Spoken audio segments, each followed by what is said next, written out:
the Senate Ag Appropriations Subcommittee hearing. And before we do anything, I'm going to ask Chairman Burns if he will just bless us real quick. If you will, join me in prayer.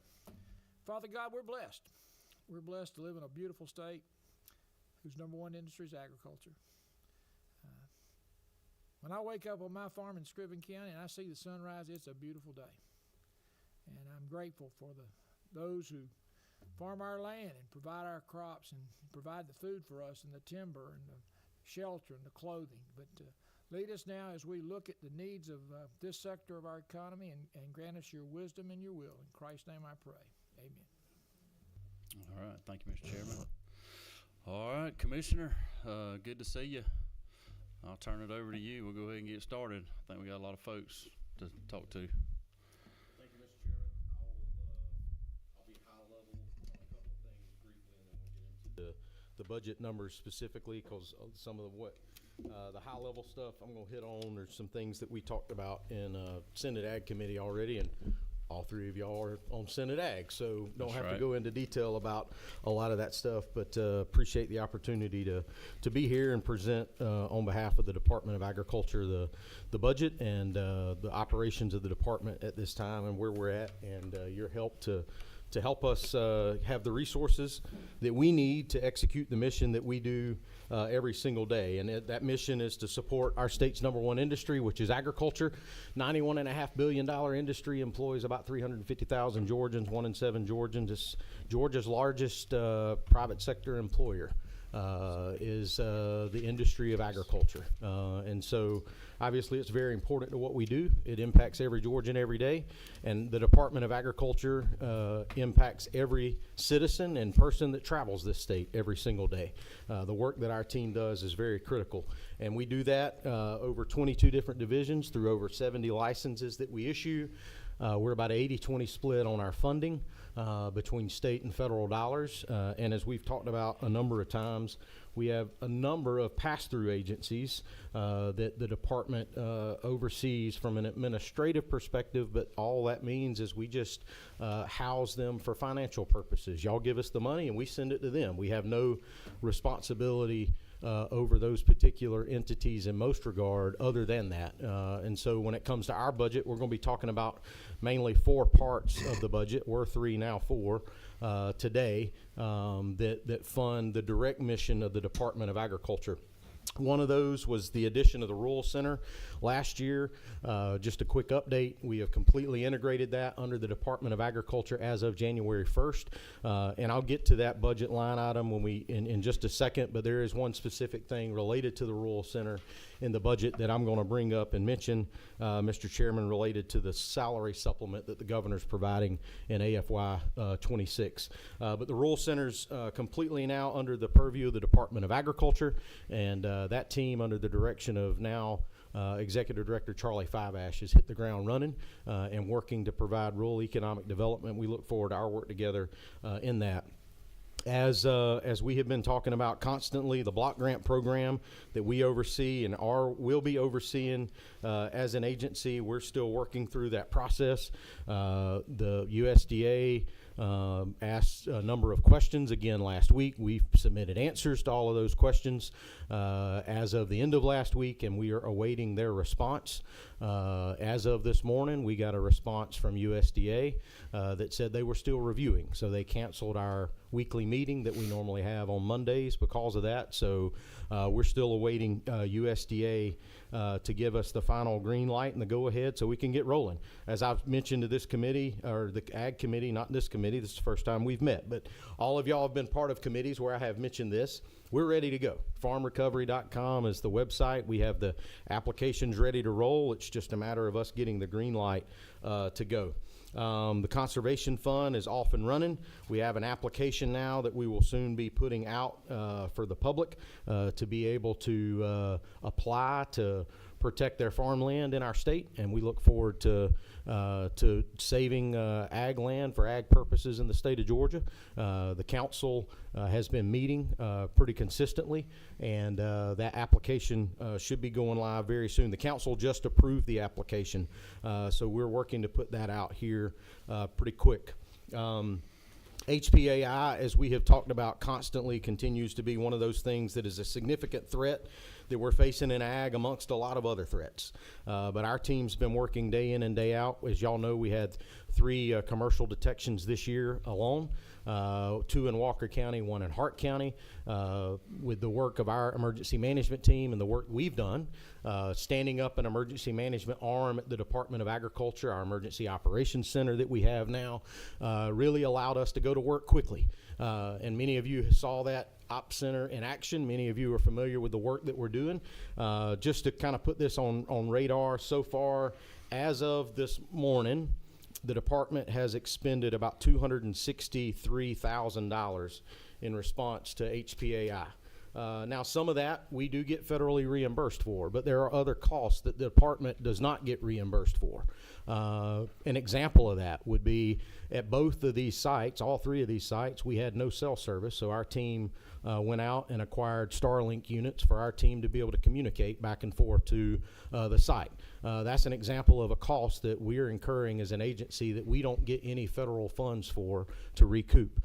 So when we talk about emergency management dollars and the need for that, that's a perfect example of what we use those dollars for, and at what our emergency management team works toward ensuring that our team has the resources to go to work to address it quickly, to contain it quickly, so we don't have any further sped. As we've mentioned before, poultry makes up 37% of Georgia's agricultural economy. Talking about other threats, as we mentioned in the meeting, yellow-legged hornet continues to be something that we're fighting, along with the cotton jacid, among many other things, the spotted lanternfly.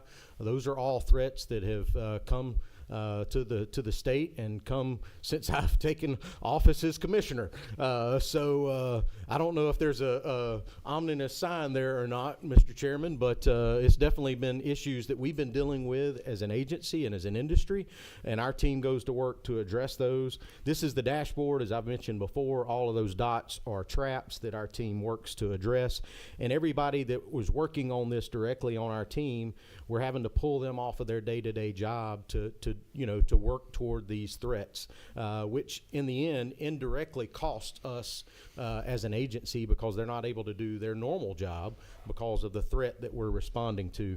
We continue to work through the hemp program. As I mentioned to y'all before, this is again another example of dashboards. We're starting to bring on this new technology and new dashboards to really show us what's going on with these new programs, and we hope to roll this out for all of our other programs that we oversee as an agency, so we can see where the issues are, how we can be more efficient, how we can be more effective as an agency. I mean, those are things that we're trying to bring online, and having the ability to plug data into a system and see it real time is critical. And so the hemp program is one of the first programs where we are bringing on that new opportunity, that new technology to give us the ability to do that. The hope is, with it being successful, that we can expand that amongst our other divisions and programs to allow us to be more successful there. Think gas pumps, think grocery stores, think convenience stores, all the other things that we seed and feed fertilizer dealers that we oversee as an agency. As I mentioned before, we have 5 inspectors that really have hit the ground running right now. 2 licensed coordinators and that are working every single day, over 1,200 different inspections amongst the almost 8,000 licensed entities that we have now. I think as of the most recent renewal period, we're around 5,500 licenses or so that have renewed already this year. And of all of that, that goes to show you how many growers, processors, manufacturers, wholesalers, retailers, and labs we have in the state of Georgia, bringing in a little over $2 million in revenue and license revenue. That doesn't include tax revenue. That's just license revenue. We get about $1 million to operate the hemp program, and it brings in about $2 million in license revenue, just as an example. So it's a net benefit, obviously, to the state. And again, when you include that tax revenue, there's a significant other amounts. Our law enforcement team obviously has been heavily involved in this also. 81 investigations have been passed off to our law enforcement team, have been referred to our law enforcement team for investigation. Of those 81 investigations, 27 of those were related to under 21 sales, where we went in and addressed those, prosecuted them, held them accountable, and took them to jail if they deserved such. The other 54 were other criminal investigations that our team addressed related to hemp violations, and our law enforcement team took the lead on that. The Agricultural Trust Fund is one of those areas where we continue to work with obviously working to invest primarily in our state farmers markets. As I've mentioned to y'all, I think y'all have a copy of the latest trust fund report. I'm not going to spend much time here other than just encourage you to flip through that. I think that report details out significantly what we've been doing with that particular funding, and goes to show how extensive the maintenance needs are on our farmers markets, and also the work that we're doing through our Georgia Grown and our marketing team as well. So I'll let you read through that report. If you have any questions on that, we'll be happy to answer them, but definitely goes to show where those trust fund dollars go that y'all appropriate every session, and I think it's important for y'all to know that. So diving off into the budget. And I'm going to talk to the governor's budget first, then I'll talk to the House ads, and then any additional comments related to our needs as an agency. The governor was very good to us as an agency, and we're very appreciative of the ads the governor put in the budget, and we appreciate our work with them and OPB, and part of that was a number of requests that we have. One of them was for licensing software. One of the ads that they added was specifically licensing software for our food safety division, and you'll find that on line, specifically on line 52.2. That was the governor's ad, and the House kept that ad for the licensing software. The governor also was grateful to us in providing some additional funds for retention for our consumer protection division, specifically for our agency employees. Obviously, it's difficult to keep people, and working with the governor's office, we express the concerns that we have in working to keep employees every single day, and the work that we have to fill vacancies that we have. And as many of y'all know, as we've discussed, over 100 vacancies. When I took office in 23, we've been able to whittle that down, but continued investment in our people to ensure that we're able to keep the folks that we have, and address the continuous turnover that we've had. And with your help, we've been able to lower that turnover rate down, but continued investment in that is critical, and we appreciate the governor's investment for that. As most of you know, I have a new CFO now at the Department of Agriculture that took the helm last year, and she and I have been working really closely together with our administrative team to get an understanding of where we are. And through that, we've realized that there were some shortfalls where the department was shorted funds by the General Assembly in relation specifically to the COLAs. And we provided that documentation and that data to OPB and the budget offices. But that's what this 576 is working to address, is to help us offset the full amount of the COLA that we are owed as an agency based on the FTE count that we had as an agency at that time. The additional funding is obviously for the one-time $2,000 supplement for state employees, and we appreciate that. Rolling into the administration portion of the budget, that starts on line 53.2.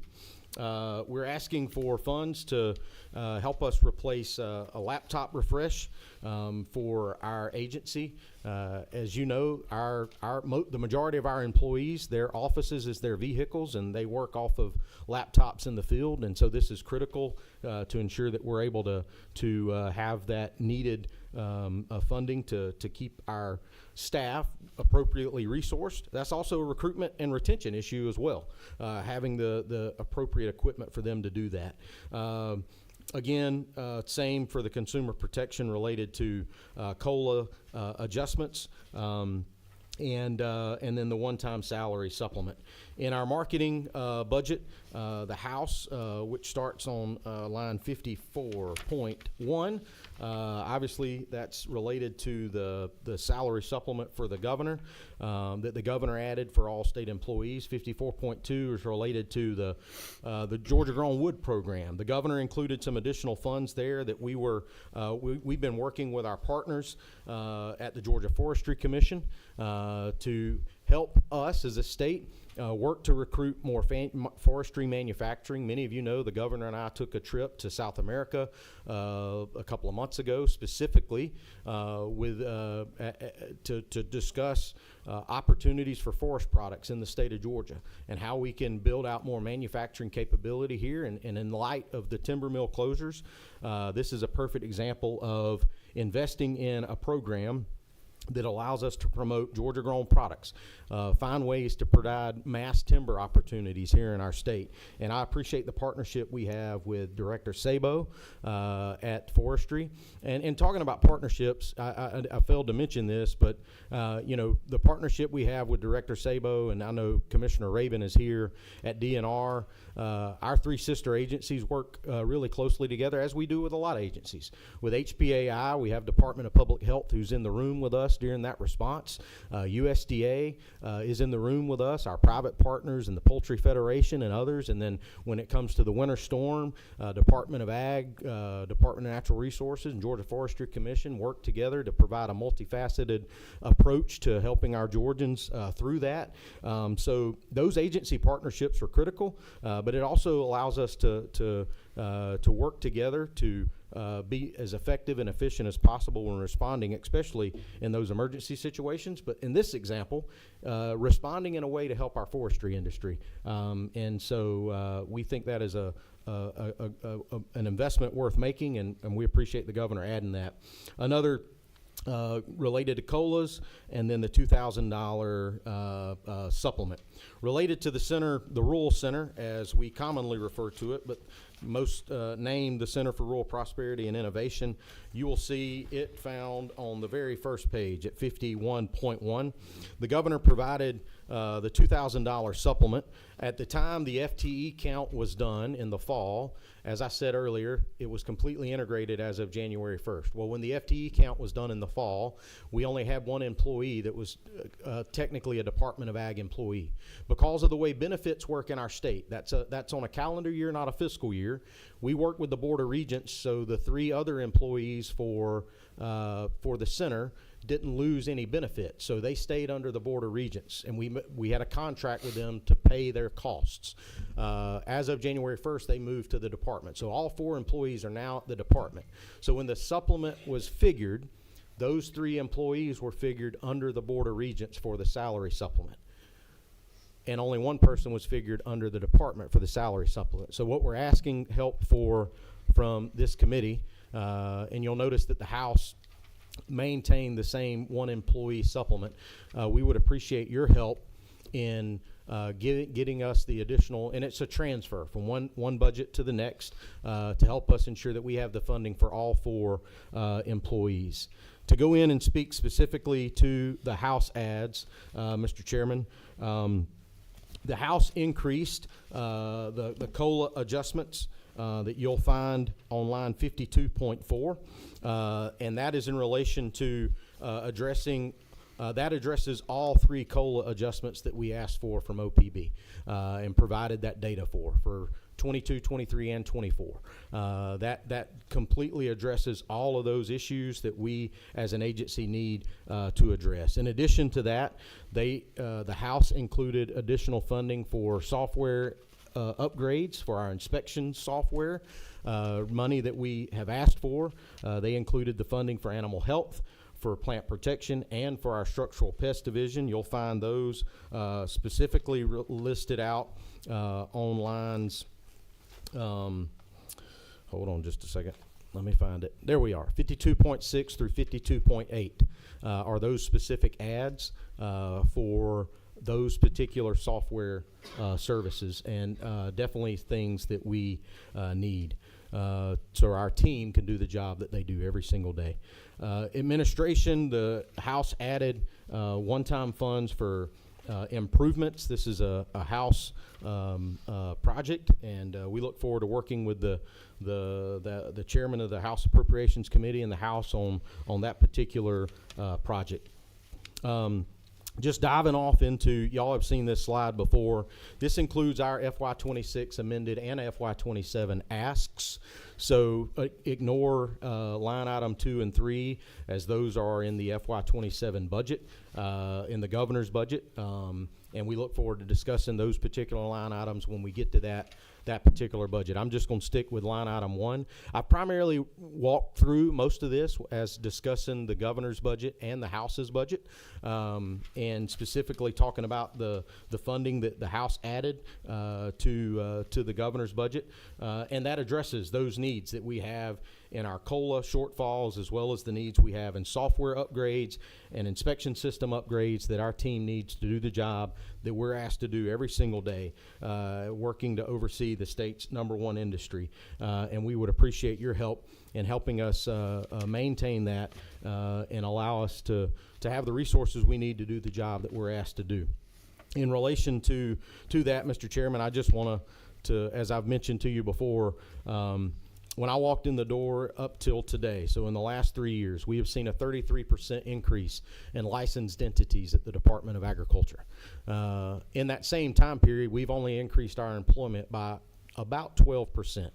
So if you do the math, that means our employees have seen a little over a 14% increase in workload in the work that they do every day. Our agency works every day to allow the industry to be successful. If our agency isn't successful, the industry can't be successful. And it's critical. The work that we do is critical. And so working together, we can address the issues that we have. The funding requests that we have, that the governor provided in his budget, that the House added to, helps us accomplish that mission. And with your help, Mr. Chairman, we would appreciate the Senate maintaining those adds and that ask with the addition of the center funding and making that adjustment to the center's budget to ensure that we have what we need. As I've mentioned to you before, and I know there's a lot of examples that we can give, but one glaring example is, as an agency, whenever we have to tell someone that we can't provide them a license because we can't provide them an inspector, means that that business can't operate. They're not providing jobs, and they're not providing tax revenue, and they're not providing opportunity for our state's #1 industry. And that's a tough position to be in sometimes. And unfortunately, we've been in that position as an agency. And working with y'all, we can ensure that we have the resources so we do not have to be in that position going forward. So with that, Mr. Chairman, I appreciate the work of this committee. I appreciate y'all and what you do. And I look forward to any questions that you may have related to our budget request, and we look forward to our work together to maintaining what is in the budget and how we can continue to add to that to have the resources that we need to do the job that we do every day. So I'll answer any questions you may have. All right, hold on just a minute. I probably could have done that for you, Commissioner. I've heard that presentation so many times now. I probably could have done it if you were absent today, but Well, good job. Yes, sir. We got a question or two here to get us started. Chairman Burns. Thank you, Mr. Chairman. Thank you, Commissioner. I appreciate you. I appreciate the Georgia Department of Agriculture. A couple of quick questions. 53.5 is an ag improvement project that the House added. It's a relatively nominal amount. Yes, sir. Anything you could elaborate, or shall we communicate with the House? on that Mr. Chairman, I would suggest you, there it is. Yeah, communicate I with would the House. communicate with the House, yes, sir. I appreciate that. We have in the past worked with the House and Senate on those specific ag improvements in the past. Right. But that is something that I would suggest communicating with the House on. Yes, sir. Just a follow-up on inspectors. Yes, Give us sir. a quick update on meat inspectors and where we stand there, and you were pointing out that sometimes you can't provide a license because we don't have the ability to. Well, it's not just in meat inspection. I mean, you take across the board. You know, we have a lot of divisions where we're short-staffed, and then in some cases, our staff is overextended in some regards. A lot of that is due to loss of folks to other opportunities that they may have, whether that's working for another state agency or even a federal agency.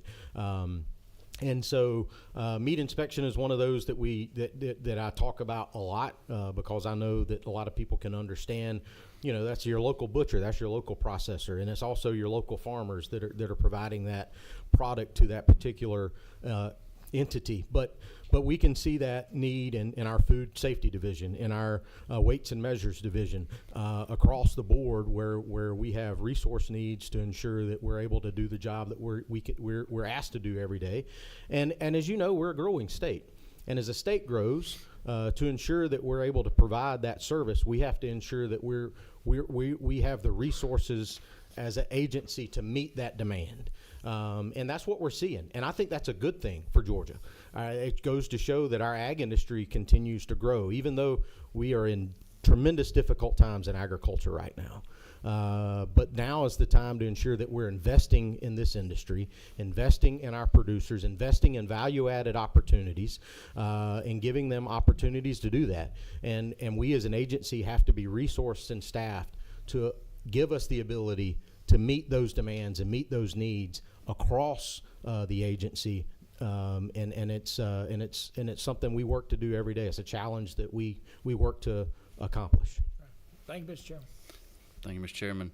On those same lines, I know I've experienced some of that in my district and had some of your staff back there help me work on some of that.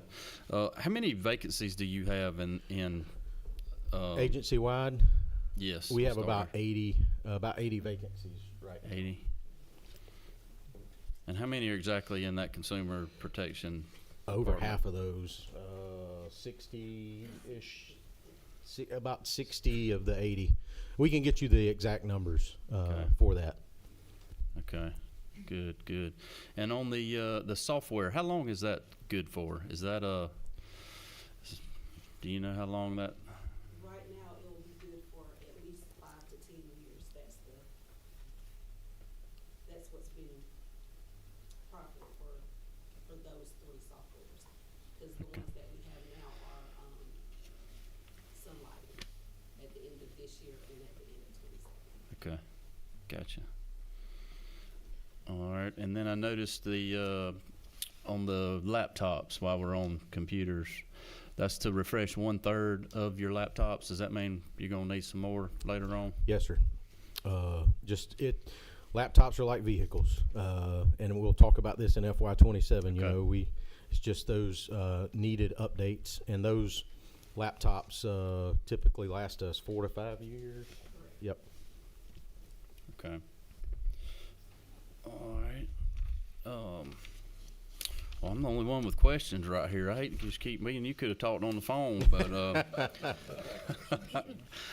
go ahead, Chairman Goodman. Let's break it up a little bit. Here we go. Thank you, Mr. Chairman. I'm just going to ask, I know that several years ago, in this committee, we talked about where we were at, ranking across the country in pay scale amongst other state agricultural departments.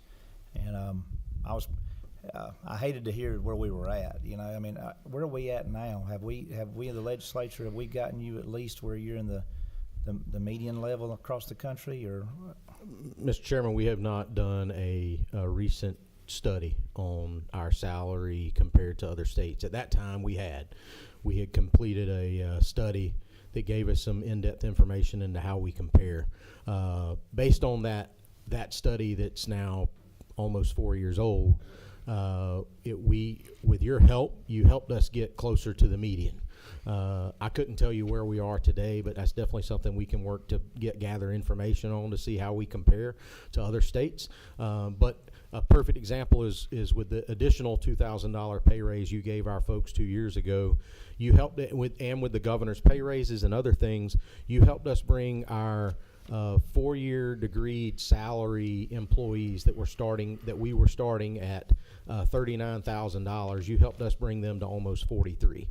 You helped us bring our folks that we were starting in some cases at 29 and 30,000 to almost 35,000.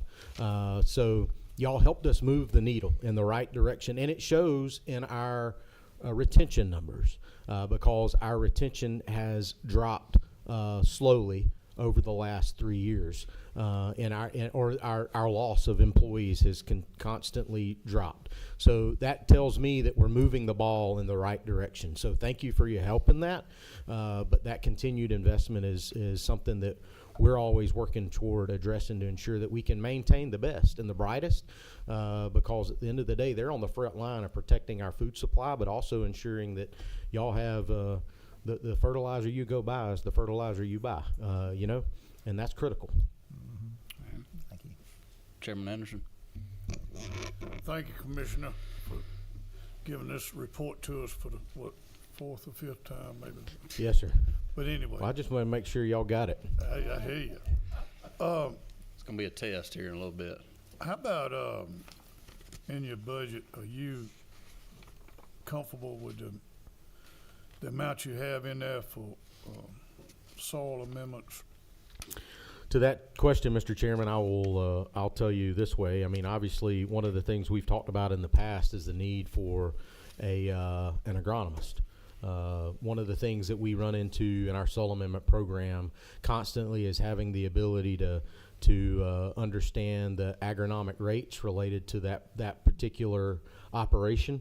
I think the staffing y'all have helped us with in the soil amendment program over the last 3 years has been tremendous. It's helped us move the needle in that regard in a significant way. At the same time, we have significantly increased the amount of administrative orders that have been taken. Matter of fact, the largest fine ever was dished out on an egregious operator last year, as you remember, and so continued investment there would also be critical. I would tell you, Mr. Chairman, to answer your specific question, the greatest need we have in that program, but that individual could work across multiple programs, not specifically for soil amendments. Yes. But one of the biggest needs we do have there right now in conversing with our team is the ability to have an agronomist on our staff that can understand through the regulatory process how those agronomic rates work, so we can best address it and also have the scientific backing whenever we do those administrative orders and addressing those issues that pop up from time to time. But we look forward to continuing to work with you on those resources and the needs that we have in that particular area. Thank you. Thank you. Commissioner, just maybe for the committees,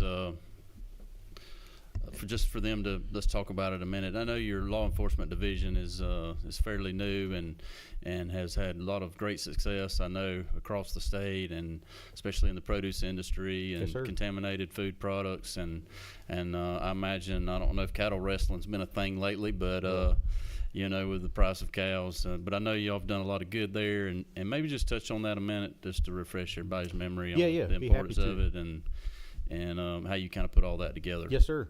So, the Department of Agriculture, I think just to kind of go back just a little bit, the state statute actually says a couple of things. It gives the commissioner the authority to examine and investigate anything that, any matter that affects the welfare of consumers and farmers of this state.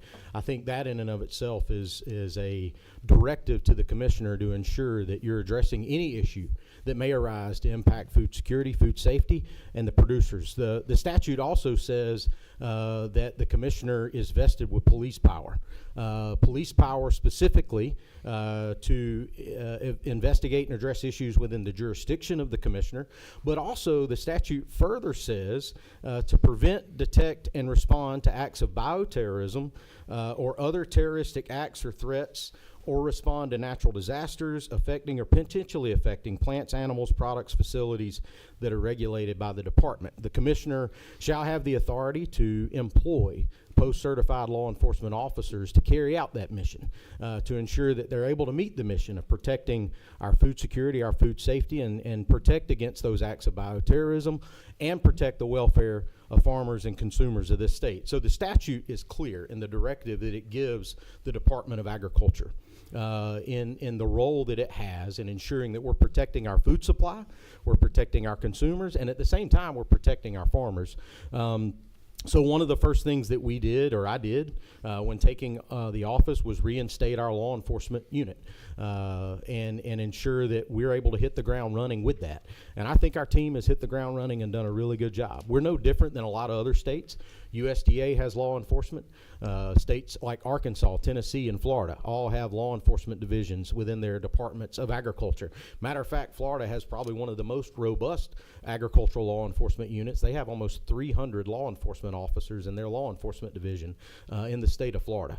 And they have a similar mission that we do and the work that we do. When we instituted that, the department, at the time, there was funding specifically in the budget related to Inspector General and Emergency Management Office that the department had. The individual that I hired to oversee that division, I also tasked him with the purpose of standing our law enforcement unit back up. So the budget that he had to work with was that particular budget that he already had. In addition to that, the department, as I understood it when I walked in, had worked to hire through private security processes to provide some level of security at the farmers markets. That funding was used specifically through the department budget for that. So obviously with us reinstating law enforcement, we no longer needed a security contractor or provide those services. So we took that funding that was being used for security and redirected it to our law enforcement unit, specifically to hire law enforcement officers to focus on the issues that we were seeing at the farmers market.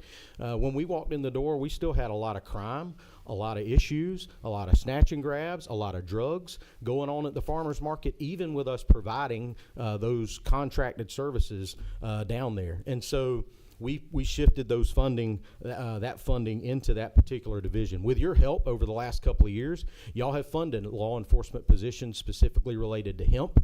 You have also helped us fund emergency management positions. So the funding that we have utilized in that division has all come from those particular buckets of money. That's where we have, those are the dollars that we put together to stand our unit up. In addition to that, though, our team, working with our grants division and others and our law enforcement team, we have went out and secured grants, hundreds of thousands of dollars in grants. In some cases, those grants are funding law enforcement positions in our agency.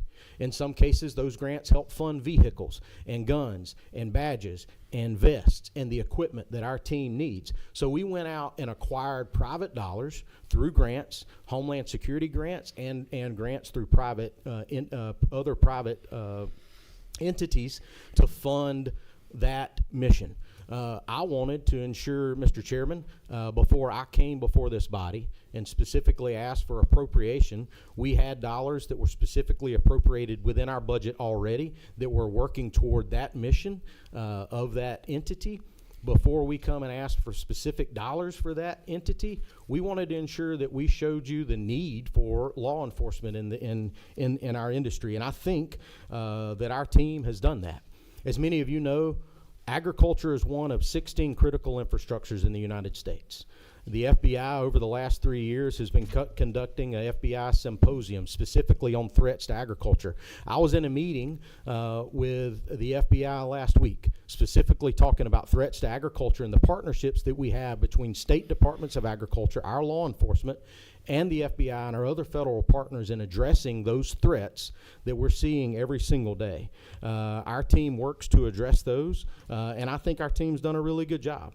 From intercepting the drugs and the produce that are undercutting farmers in the marketplace, but also food safety issues for consumers if we're not taking that product off of the shelf.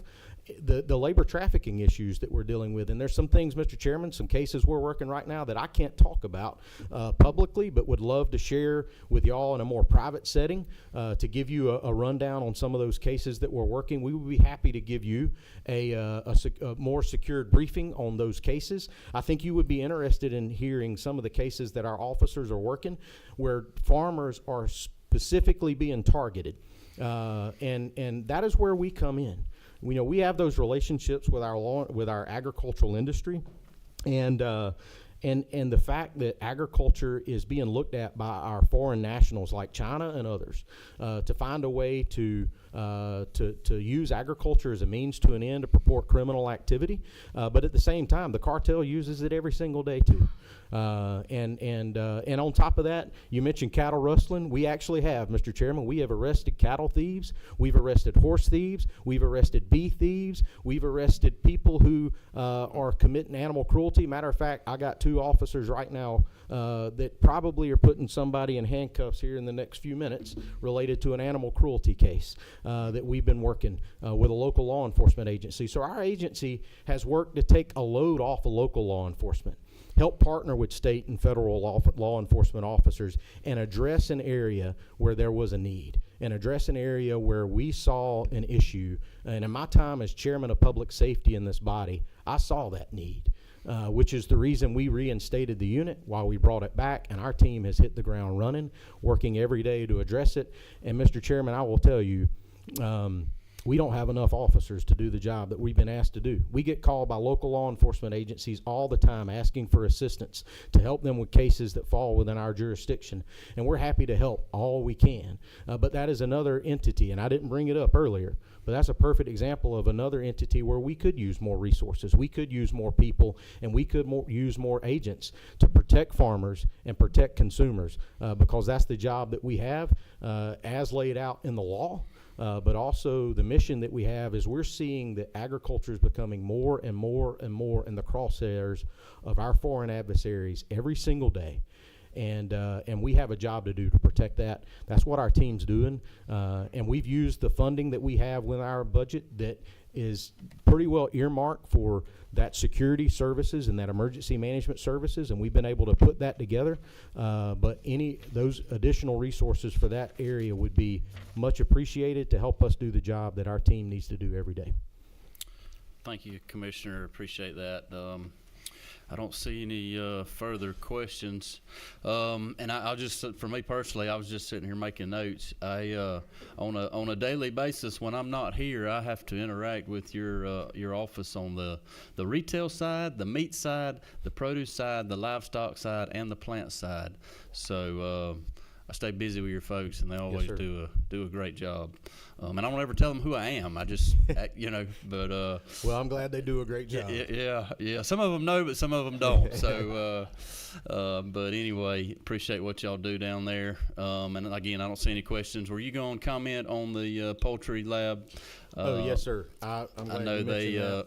Have got a lot going on right now. They do. And could not be here. So the poultry lab is one of those entities that administratively falls under our budget and is a pass-through for us. But obviously, we're supportive of the poultry lab's work. They help us, especially in the HPAI and other cases. It is critical. There is funding in the budget for lab information management system that they have. We're supportive of the ask. So on behalf of the poultry industry and on behalf of the poultry lab, Mr. Chairman, we appreciate y'all's help in maintaining that particular funding in the budget. Okay. All right. Good deal. Any more questions for the commissioner? Good job, Commissioner. Thank you for Thank you, what Mr. y'all Chairman. do. Appreciate you. Yep. Thank y'all. Thank you. All right. Next up, we've got Ag Expo. I'm not Steven. Well, you're better than Steven, and you probably know more than Steven, and he's not here to defend himself.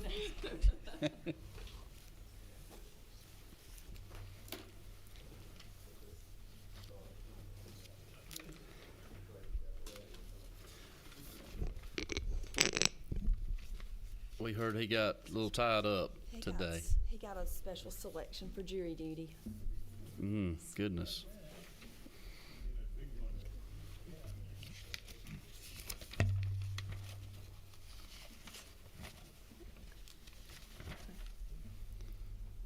Hold on just a minute. Mr. Chairman, I just think we need to watch this one really closely because you know that Watson woman's on the board of this thing. Huh? You know who her husband is, don't you? Yeah, be careful. It's nice to have people looking out for you. All right, floor is yours. Okay. All right. For those that don't know me, I am Lori Dowd. I'm the CFO at the Ag Expo. Thank you for a few minutes this afternoon.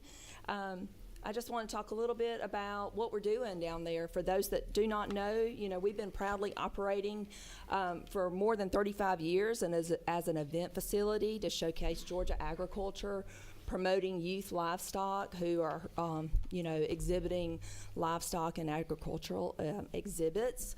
We provide a space for events, for diverse activities, for the to promote economic benefits for the state. Anything from dog shows, wrestling matches, barrel races, you name it, we can do extraordinary events. So it was really good. 7,136 students were on site participating in various activities with 1,970 exhibitors, livestock exhibitors, and nearly 3,600 animals being exhibited during those 11 days.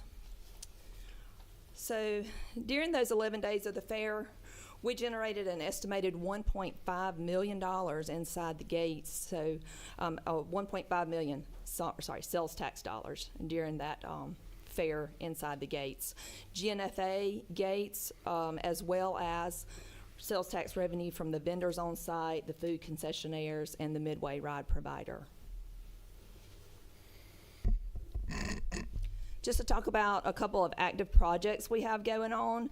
GAE 21, we're almost done with that. We're just tying up a couple of loose ends. Remainder is earmarked for some bathroom renovations, and we're just trying to get some of that done. Some of this stuff, it's hard to get this money spent when we have so many activities and events going on. We have about 200 events per year on the fairgrounds, so we have to work around the schedules of those events to get some of this stuff done, but we're trying hard to get it all done.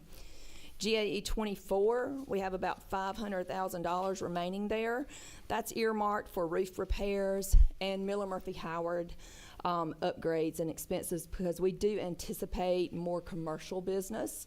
The hotel on the grounds just opened mid-December, so we're hoping that'll attract some new business, some new commercial business.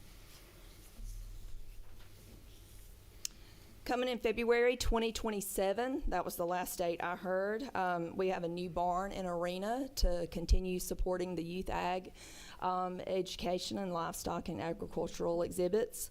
Of that money in GAE 25, we do have $460,000 earmarked for our RV site expansion and some major repairs and renovations.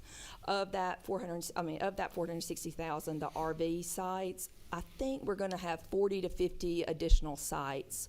And I just was talking to my guys this morning. We're getting started on that. They haven't broke ground for the barn and the arena yet, but we're going to go ahead and get started on this because we hope to have it done before the fair.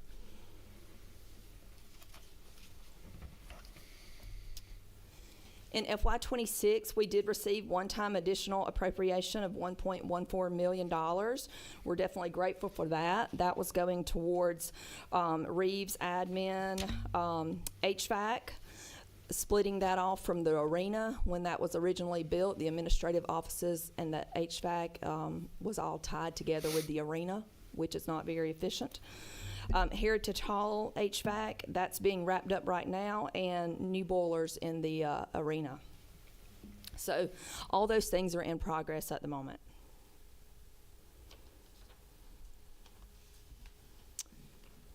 All right, each year we get about $900,000 annual appropriation, which goes towards supporting those youth livestock exhibitors. We host about $2.6 million worth of events for the youth in the state of Georgia during the year, so we do appreciate that $900,000 appropriation going towards that. It helps to bridge that gap there, so we appreciate that and the continued support of that. This is a comprehensive list of everything that we're asking for, so it's not just appropriation, it's just all the things that we're in need of right now. We've got some major repair, renovation, and equipment items that we need. I heard that included in the governor's recommended budget, we've got $2.487 almost $2.5 million to finish out the HVAC renovations. That was the remainder of the quote that we didn't receive for this year. So definitely appreciate that. And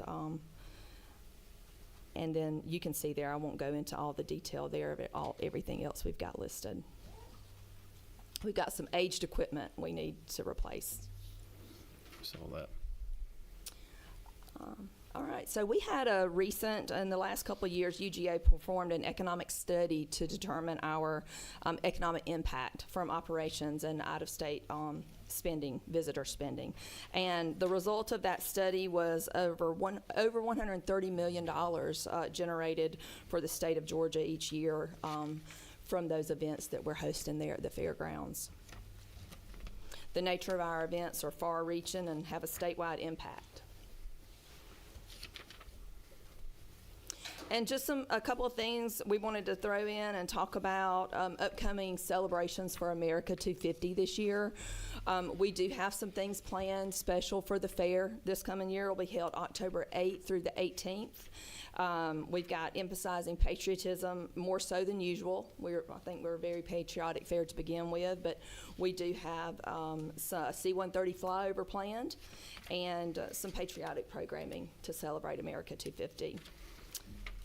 Also, later this year, we're looking at expanding I don't know if you all have attended the Antique Ag Show that we have on the fairgrounds in November. We're looking to expand that this year in conjunction with America 250 and focus on celebrating the American farmer for the last 250 years, mules to microchips, as well as Georgia farmers and agriculture. And that's it. That's all I have. Good deal. You did a great job, Lori. Thanks. We'll pass that on to Stephen. I don't see any questions for the committee, but I do have one. I noticed on one slide here that y'all collect $1.5 million in sales tax that y'all return back to the state of Georgia. Not just us, the entire fair. The entire fair. Yes. So that's not just us. That is the vendors, the midway provider. I think I've got. Is that on a breakdown on one of these? Yes, I do. GNFA, us, we approximately collect about $314,000 that we remit back during the fair.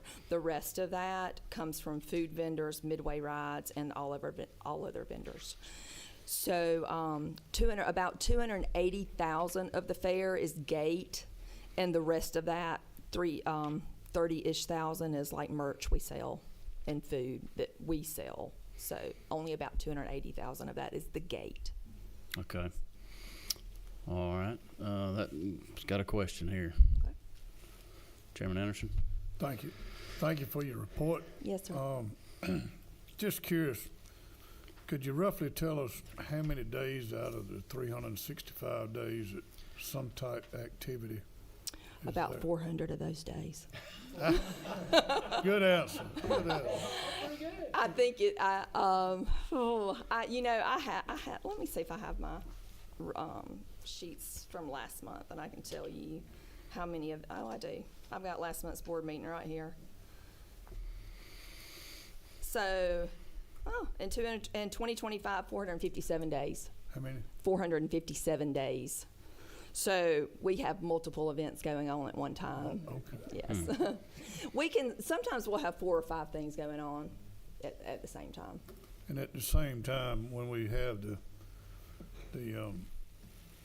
state fair, any way you can help the Senate win the trophy? We'll work on that. Yes, sir. We love to keep it in the Senate. That's a fun event. That's a fun event. You're accused of stacking the team. Let me cut all these microphones off up here. We'll do what we can. Yeah. Comment, Mr. Chairman, if I can, let me say thank you. Yes, sir. I've been a part of the Georgia National Fair and the Exposition Center for 20 plus, 30 years, whatever. I've seen thousands and thousands of people go there and learn there. Yes, sir. And I'm grateful, including my sons and my grandsons. So thank you. Yes, sir. Thank you. Yep. And if you would, just to follow up on that sales tax, I'd kind of get a better breakdown on that, just so we know. I know we have a lot of other state authorities that don't have to do that, and other entities across the state that don't have to remit that back to us, and then us send you an annual appropriation back. So Yes. I'd kind of like to know what that breakdown is again. So if we And you can get it to us later. Okay, That's I fine. do have a couple of numbers, because we do have some rodeo, and I think are we mainly talking about just the gates or Yeah, tickets? the Okay. tickets and So gate sales. gates and tickets only. Rodeo, we're looking at $29,000. A fair sales tax on just gate, $280,000. Okay. And that's a full 7%. All right. Good deal. Thank you for that information. Yes, sir. Thank you for being here. I don't see any more questions. Okay, Safe travels. thank y'all. All right. We're going to skip around just a minute. Director Sabo, you want to come on down? I know you've had a big day over across the street, and you've got to be somewhere else, I believe. So Yes, sir. Thank you. appreciate you being here and what you do. I hope everything went good across the street and didn't add to your workload any more than No, it's sir, already been added It's been a to. good morning. We'll keep the ball rolling.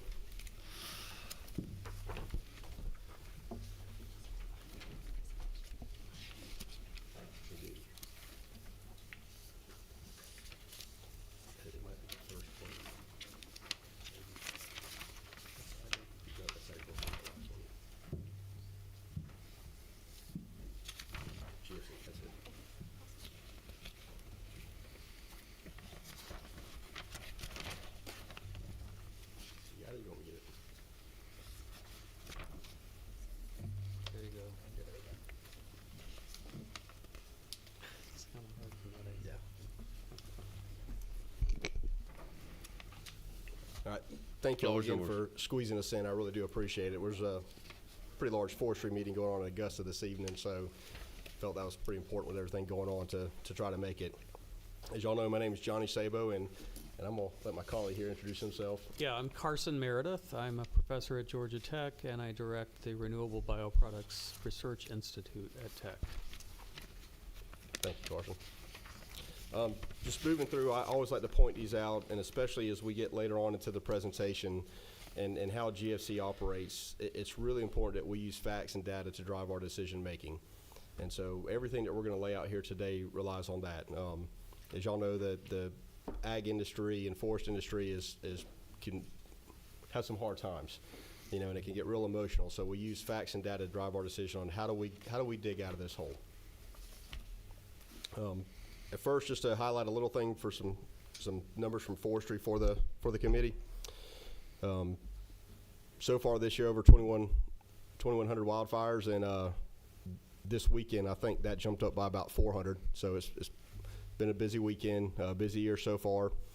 Still, though, couldn't be more proud of our team. Our average fire size is 5.1 acres, so just really aggressive, really great team, and a lot of that is thanks to you all for the equipment and everything that you've helped us secure. The other one, I know this is a busy slide, but I do want to highlight, because to me this is a key part of our success, is 5.6% turnover, and if I back out retirement, so 30 years plus, it's a 3.6% turnover.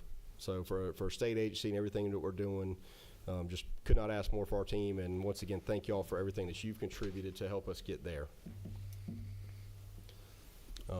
Diving right off into the AFY 26 budget, and I'm going to skip around just a little bit, and I apologize for that, but part of it is everything for the forestry initiative. Our forestry task force, we're going to tackle that on the next slide.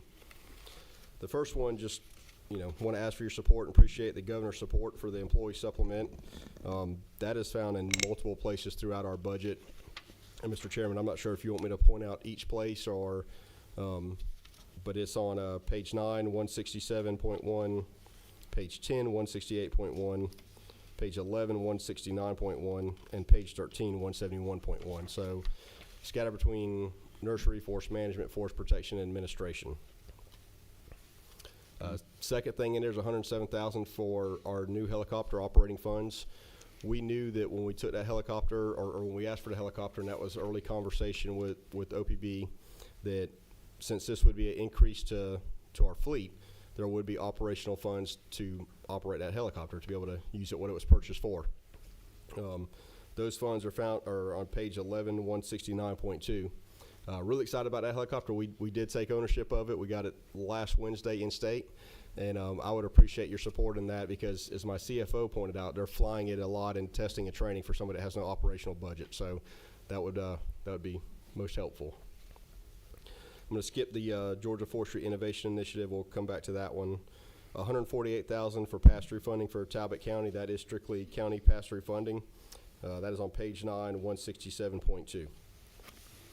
And then $60,000 pass-through funding transferred from management to protection. So it was pass-through funding that we have historically held that has never been utilized.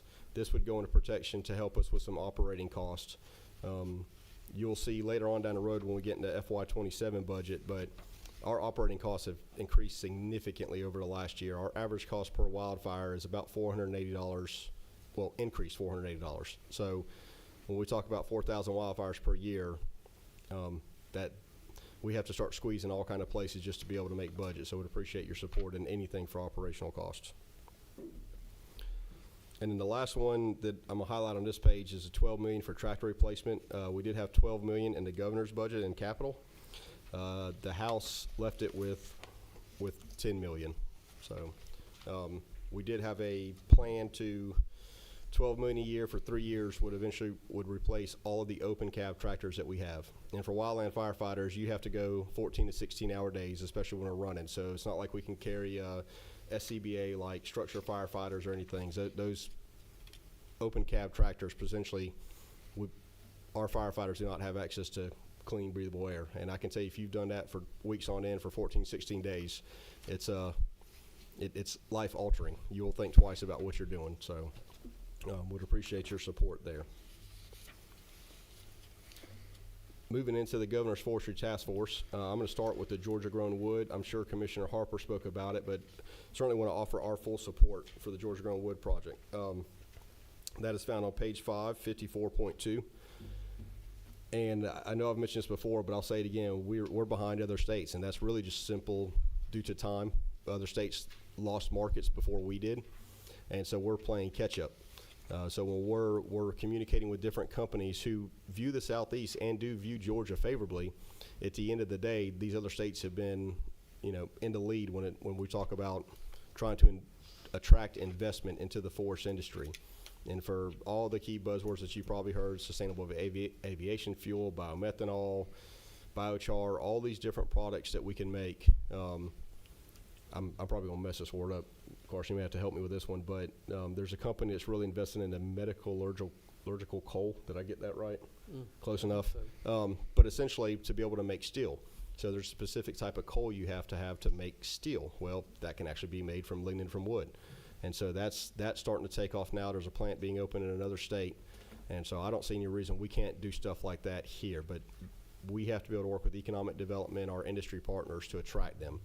So that $660,000 is really a little bit of seed money to get that further off the ground and get moving. The design and construct a mass timber county office for the Georgia Forestry Commission. Once again, that's in capital. And to us, it is a very straight line of using wood. We're the #1 forestry state in the nation, right? And we should act like it. We're not Pittsburgh. We're not using steel or everything else. And which I got a lot of family up there. I love them, I appreciate them, but I'd rather play to win down here. And so when we think about, how do we support our industry? How do we support our farmers, our forest landowners? It's using the products that God gave us right here and that we're so very good at managing. Because if we don't find outlets for it, then we're going to have issues down the road. When we look at forest health issues that other states have had, southern pine beetle, catastrophic wildfires, those things start happening when we don't have markets for our wood. On the mass timber front, there is actually an Atlanta-based company who has opened a mass timber producing facility on the West Coast because there's more of a market for it out there. The closest one we have, if we want to use southern yellow pine, is in Dothan. To me, that's a pretty straight line and easy conversation. If the state can start building with mass timber, my charge with that is to figure out the efficiencies in it. What's the real cost? There's a lot of efficiencies gained when we talk about, lack of crane time, construction workers, trash haul off. There's so many efficiencies that can be gained with it, but not that many people actually build with it. We're actually speaking with a contractor down in Savannah right now, trying to get him registered in the state system. An architect who has built with mass timber. So this isn't something that we have to figure out alone. We know there's people in the state and industry partners that's done it. But if we can start building with mass timber and state facilities where it makes sense, then we open up a whole new market and potential revenue for these sawmills to start moving their wood, because they have lost market share with the residuals. Is there any questions on that one before I turn it over to Carson to cover? All right, good deal. Carson, Hold on. On Yes, the we got 13. Is that you, Ms. Freddie? Thank you. Thank you so much for your report. Yes, ma'am. With urban sprawl, and all of the other, more residents are moving into the rural parts of the state where we were growing trees. How are we going to replace the market? What are we doing to replace the what we're losing because of urban sprawl and so many, and factories, a lot of different businesses moving into the state. We're moving a lot of dirt in a lot of parts of the state. I agree, and that is a great question. So it depends on where you are in the state as to how I would answer that question. I can give you a couple examples. Really, if you're below the fall line, I mean, timber is abundant, and it's not quite the same issue it is here around Atlanta and the metropolitan area. One of those issues we actually addressed this morning by agreement signed between the governor, Tom Schultz, chief of the U.S. Forest Service, and the NRCS regional deputy director. And so, you know, I know of a family-owned sawmill that a lot of their wood actually comes from urban sprawl. So when they go to build a subdivision, that's where the wood is coming from. And they know that that is not sustainable. So what we've done is partnered with the U.S. Forest Service. The Georgia Forestry Commission is more in control of their wood. Commissioner Raven, DNR, they're a huge part of that when we talk about public access and everything else. But those are massive blocks of wood that are completely sustainable and just have not been utilized as such. So our goal is not to compete with any private industry, private landowners, to take any market share from them, but that also ensures that the industry we have, and potentially attracting new industry, that there is a sustainable supply of wood. So that is how we're addressing it, is by tapping into our federal lands. And that's what the U.S. Forest Service was founded for, was to ensure the nation always had a fiber supply. And they've gotten away from that, but we're hoping to get back to it in Georgia. Thank you so Yes, ma'am. much. On the mass timber buildings, I know you mentioned in some other committees that the cost was going to be about 10% more than a normal building, and that you had like 37 total that you needed to replace. Correct. So that's what I've been told. I've never built one, so I'm having to regurgitate that information. Is the cost could be about 10% more. You know, I don't know how much of that is lack of knowledge building with it, or is just true supply and demand. You don't have that many people or companies producing the mass timber. You know, if that starts going up, but at the end of the day, I go back to having a healthy circular economy within Georgia, within the Southeast. You know, and how can we do it? I mean, I know, you know, looking at it through a different lens, if you know, if I go to the grocery store and I see Georgia grown products, I'm going to grab for that, because I know that person, I know that farmer, and to me, that's just the same way that I view this project, is how do we have economic independence and don't rely as much on foreign exports and trade and all these other things. And, you know, it may take a little bit of investment, but it's worth the investment. Okay. And then on the Georgia grown wood, the first 200, and I'm playing catch up. Did y'all administer that, or who's kind of overseeing that? Is the Commissioner Harper overseeing that, or spending it, or are you spending it, or how's that partnership work between the two of you? It's a great question. So Commissioner Harper does have control of the budget, but it is a partnership between us, Commissioner Harper, and the Forestry Foundation.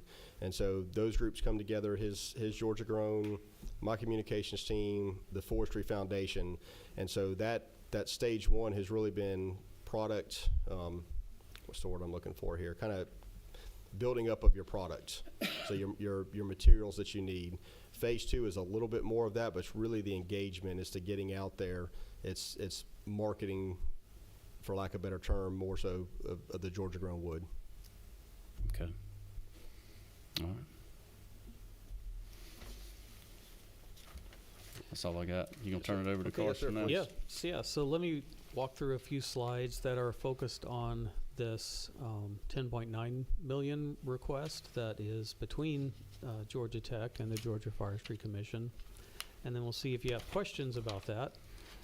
So first of all, a little bit about what I do at Georgia Tech. I lead the Renewable Bioproducts Institute. It's one of 11 research institutes that cuts across the entire campus, and we're all about using the states and the regions' plants, and that includes our forest products, developing processing that can use energy efficient processes to convert it into all kinds of different products, from paper to fuels to pharmaceuticals. And so just to give you an idea, one of the most exciting opportunities and centers we started about 2 years ago is called Center for a Renewables-Based Economy from Wood, called ReWood. So some of the developments that have been coming out of ReWood include things like transistor paper for electronics, battery components like separators or anodes, pharmaceutical themselves or solvents used to make pharmaceuticals, and plastic sustainable nylon, which we call Xylon. So a little bit about this proposed Georgia Forestry Innovation Initiative. So the organizations who will be carrying this out are of course GFC and Georgia Tech, particularly through my institute, RBI. The whole idea here is we believe that high value forest products, high value end products, are one of the best ways to provide for the future of the forest products industry in light of closures of pulp and paper mills, and also in light of damage from weather events like Helene and others that we hope won't be in the future, but we should prepare for that. So there are two types of products that we're going to focus on in the innovation initiative. One is what we call carbon products or biocarbon. These are things like it's biochar, but it's not your typical biochar. What we call conversion grade biochar. It is produced in a way that makes it readily available to produce high value chemicals and solids like graphite, or gases like acetylene. So a big part of this is developing a pilot plant. So the pilot plant, the idea is this produces something from 30 to 40 pounds per day, which may not sound like a lot compared to a plant where you might want to make a ton a day. But before you're going to get that 1 ton a day plant, whoever's going to build that is going to insist that you build a pilot plant first. And the goal here is to invest as little money as possible to get you up to this minimum threshold where you can produce enough and make reliable predictions about making a huge plant. And then you can educate the investors, sell the idea to investors, and drive business. And so that really is what the pilot plant does.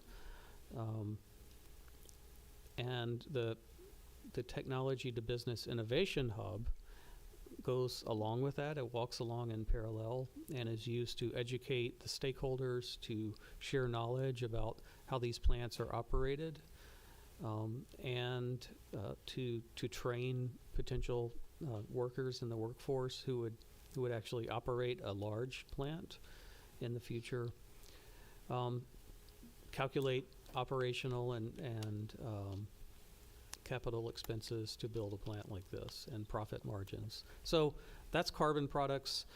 Connected to that is what is called solvents for pharmaceuticals or automotive coatings.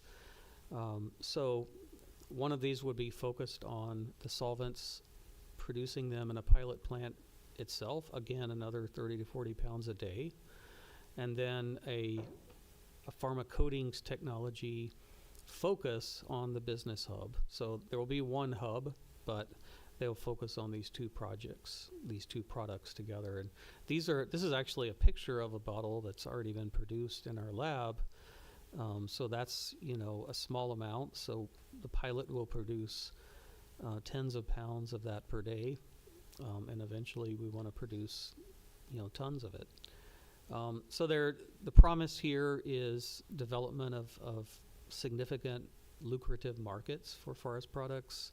And so these are in the boxed regions, carbon markets, and this is a projection done by the Georgia Research Alliance with us about the capturable market. So out of all of these together, it's $86 billion per year. These actually have been adjusted. This says Georgia, Alabama, Mississippi. That's an older number. These are Georgia specific here in the table. So the solvents themselves are also several $billion of capturable market. And so that's really our ultimate goal, is to deliver via these pilot facilities, show the world and show investors how it can be done right here in Georgia, providing for the future of the industry. So if you see on this table, looking at either type of product, carbon or the solvents, we're just breaking down a general timeline of the project as we've envisioned it, working together over the last 6 months or so. So I would say the first couple of years of actual performance are what involves the Georgia Tech research and development side heavily. That's getting to the point where the plants are operating. We have reliable results, and we've used those results to estimate capital and operating expenses, profitability of a large-scale plant. The rest of the activities, we'll continue to operate those, but we would go hand in hand with investment companies, so like a chemical company that wants to build one of these plants, or a forestry company that wants to build one of them. So we would walk hand in hand with them through the business hub out for up to another 2 years to get these things in the hands of investors and start building the large plants that will deliver products to market. So I think that's it for what I was going to present. And one thing that I will add to this, it excites me about the Rewood proposal here is when we look at all the other potential products to be made with small diameter wood, especially biomethanol, SAF, all these other things that other states are focusing on, they are hamstrung by the renewable fuel standards. So, while this initially starts looking at residuals and chips and everything else, it's not limited to say I can't take trees from Chairman Goodman's property and actually make this, but anything that's on a renewable fuel standards, until that's changed at the federal level, which there's noise being made there, but until that's changed, we will never take small diameter wood and make SAF or biomethanol or anything else. So this approach is something different than anybody else is doing, right? But it also gives us leeway to run and expand a lot more than a lot of other products. Yep. And most of these products that we're talking about would sell in the marketplace for 3 to 4 times per pound than, say, pulp would sell. So. All right. Chairman Goodman. Question. I'll ask a question, Mr. Chairman. I've been to Tech and I've seen your presentation, and I'm sitting here thinking, I'm a history nerd, and my wife's great grandfather was real close with Charles Hurdy. And we got these old pictures, really? where they brought legislation. It's like history is repeating itself 100 years later. But we've got all these pictures where they brought legislators down to South Georgia and showed them around forests and all. And there's some, old speeches and things that they kept everything. Are we now 100 years later? Are we? Would you say that we're in the same situation that they were in? Because what they did revolutionized the American South. Yeah. I don't know that I've ever asked you this question, but as far as the economics behind it and the actual making it a reality, Do those numbers back up what you're trying to do? Because I've always said that this chemistry saves the forestry industry Yep. every time it's ever been saved. And if it saves it again, it's gonna be chemistry again. But the economics behind it, cause you gotta talk about $80-something billion, that's real money. Right. I mean, yeah, I mean, and we, 2/3 of the state, I mean, are the numbers that you seeing when you're dealing with your economists and everything? And I know it's rudimentary because you haven't had a chance to scale it at all, and that's scale why it, we're yes. doing this, but Right. can you speak to that? Yes, Chairman Goodman, I appreciate that question. I would say absolutely, I agree with you. I think this is it's a transformational moment where we have a choice to make an investment and learn to develop an entire new suite of end products that can provide well into the future security for the landowners and for the industry, for the state. And like you said, it's many steps to get to that end goal of having large manufacturing infrastructure built, but this is the next step, getting these pilots built. Can I have one more question, Mr. Chairman?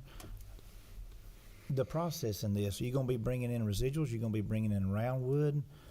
What's gonna be the residuals to come out of the processes? I mean, that, go ahead. Yeah, so for us, we will be starting off by taking in wood chips that would be our preferred feed. Now, is that what you're asking, or are you talking about what comes out of our process? So you're gonna be bringing in raw wood chips, and you're gonna have to have dryers and all that kind of stuff, and Probably not. No, the first step of making the biochar actually ends up carbonizing it and drying it at the same time. So you get it turned into carbon and the water's gone. Mr. Chairman, there's multiple companies that are interested in this, and even with and I heard this from one of our family-owned companies of, just envision a chemical plant bolted onto the backside of a sawmill. Yeah. And so that's what they're buying into, and we're even in discussions with Commissioner Dozier with the technical college of how do we build up that workforce to man a chemical plant. So it's kind of what that would look like to start. That's the goal. thank you. Mm-hmm. Chairman Burns. Thank you, Mr. Chairman. Thank you, Commissioner and Doctor. We appreciate your work. We appreciate your innovation. I note that we got roughly a $10-11 million investment to potentially generate a $12 billion market opportunity. Is that fair?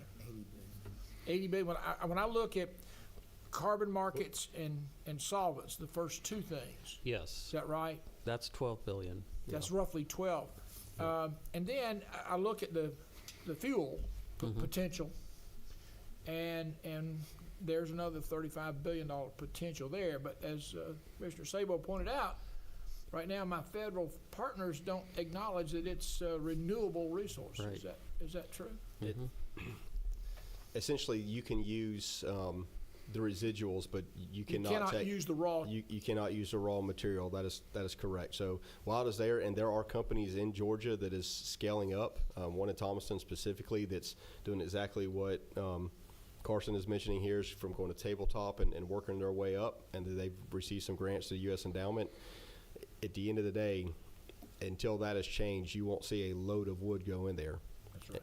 So I think it's incumbent upon us to do all we can to get our friends at the federal level to acknowledge the fact that timber is a renewable resource. Yes, sir. And there is a lot of headway on that. Really, more so out of the your traditional ag farmers out of the Midwest, but we've kind of latched onto their coattails, if you will, at the federal level. And so I'll hang with them, kicking and screaming if I have to. But That's right. lot of good movement on that one. Actually, we just spoke with Chief Schultz about it as well, so he's pretty knowledgeable in the issue. And a lot of the companies that used to fight against it, I guess I'll say, leave it at that, because they wanted to protect their investment from a raw material standpoint, they're quickly coming around. Good. And so it's not meeting quite as much resistance. One more question, Mr. Chairman. Recognizing that we're focusing on the project here. Yeah. I have to ask the question about energy. How can wood products be utilized to provide or to be a base source for energy needs throughout our state, but also throughout the nation? How would you respond to that? So Johnny may have some things to say as well, but I will say that I think, you know, wood is already used to produce energy in It homes, is. right? I think that it certainly can be a good source of combustion energy for certain. I think the economics is the challenge The right now. economics So is the the issue challenge is not and the- necessarily can it be done. It can be done, and the but the building of it. economics Yeah, of the it compared to economics. alternatives is the challenge. That's exactly right. That is correct. It comes down to the economics of it. But I will say there's interest from other potential companies on, you know, how do they use this as part of their, you know, energy source. And so which gets way outside of my box, and I'm over my skis. I'll be the first one to admit that one. You know, but bringing those right people to the table with the Georgia Power, with economic development, and putting them in a room and figuring that out. There's been a lot of outstanding conversation, I'll say, here in recent weeks about that. Some large companies that are interested in it, you know, but once again, when they do the math, you know, does that interest carry? But to your point, that technology is here. That absolutely can be done. That is something, you know, that's easy and can be done tomorrow. And if it were a renewable resource, it would be much more economically viable. Is that not true? If timber products were identified as a renewable, It would help with some of the credits and it would stuff help at with some of that. federal But, level. Yes, sir. at the end of the day, it's going to take some technology innovation to make it more economically viable. I agree. Yes, sir. Thank you. Chairman Anderson. Where do you see this maybe be a possibility that some percentage of the energy produced for data centers be used here? I do think it's a possibility. I do think it's a very real possibility. Once again, it's kind of driven by that free market and the right people in the right place, and then does that community even want a data center? And I know y'all seen and heard everything that I have as well. So I think that's kind of a weird space for some people to operate in. Of, okay, first, do we want it? Do we want it here? You know, how do we get the electricity? There's once again, I'm way out over my skis here, Senator, but there's a lot of almost kind of forward teams, if you will, that are looking at sites, and do they have everything that they need, and, you know, can power get there, and different stuff like that. And then once that starts narrowing it down, I do have a team that's also talking about the amount of wood that may be in, say, a 70-mile actual road mile haul radius, you know, from some of those areas. You know, what is there, what's available, what's sustainable. So people are absolutely looking at it. I do think it will land somewhere. I'd like it to land in Georgia first, but that's really just creating the space and the environment for them to come in and operate. And one last question. You would use pulpwood, saw timber For Wood chips. for energy. to make the chips. I mean, would you use just the tops, or? Well, you about for Carson's project or Yeah. for? Yeah, so if it's coming as a residual from a sawmill, then you know, we're not too concerned about, you know, what the source was originally. But if it's coming from, you know, cut timber, we're looking at treetops, small diameters, things of that nature that would, or, you know, wood that would have ordinarily gone to pulpwood. And one final question. For the price what we get for chips today, what would we get the price for the chips your way? So that's an interesting question, Chairman Anderson. We have actually been talking with some major companies in the state about that, and what is a minimum target that we need to be able to purchase wood chips from one of these plants to make them want to sell it to us, right? And I think that number is probably looking like at least $30 a ton, but probably from there to, very roughly 30, 50. You can go on up. As far as what's that? He said you can go on up. All right. Y'all need to talk offline, Chairman Anderson. Thank you so much. I mean, Sure. we all ready. So, but I mean, I know it's a lot that still got to happen. And Mr. Chairman, if you don't mind, I'll throw this one out there for the group, because a lot of people don't realize what's happened. When we lost the pulp and paper mills, it wasn't just that we lost the pulp and paper mills. We lost places for the sawmills to move their residuals, and that's how they stay afloat when housing market's down. And so what's happening now is the sawmills are selling their residuals to our existing mills, like in Brunswick or in Viva and a few of these other companies. And so, one, those mills can buy the residuals cheaper than they can off the stump from the landowner. So not only we're losing sawmills because they can't move enough of the residuals, we're the landowners are also suffering because they're losing market as well. So, yeah, it's a compounding issue. I got one question on that, and I'm 100% and agree with the research part. But I know you mentioned a pilot plant and some equipment, I assume, and where is it going to be located? Do we have land, staffing? I know you already said you made some product already. Are you going to be doing that in Atlanta? Are we going to be doing it in South Georgia? Are we going to be doing it on where is it going to go? And that, just kind of those questions. Coggdale. Yeah. At the crossroads. To operate so some of it. Mr. Chairman, I'd like to make a motion to pass. All right. So Chairman Watson, that's a good question also. I will say that the pilots that are going to be making, tens of pounds a day, they really have to be located near a source of the wood chips or other biomass, because once you dry the water off and you have a small subtraction due to yield, you're needing for these two pilot plants 150 to 200 pounds a day to feed them, and you start needing 1,000 pounds a week, and that's just not feasible to operate up here on campus. So we want it to be used in the areas of the state where it would benefit people the most and be close to the source. Initially, we would be staffing it. We would be sending teams of both students as well as some professional research staff to get it up and running. And our intention would be to train people that are in the area or perhaps working already in the forest products industry to begin operating it and then sending us the data back. Okay. And I think the mechanism for doing that, if I hear what you're asking, is, and that's where we come into play, is helping out with a request for proposal of these minimum things are needed, and then what does that private industry bring into the table on their behalf as well. So that's how that relationship would work. Right.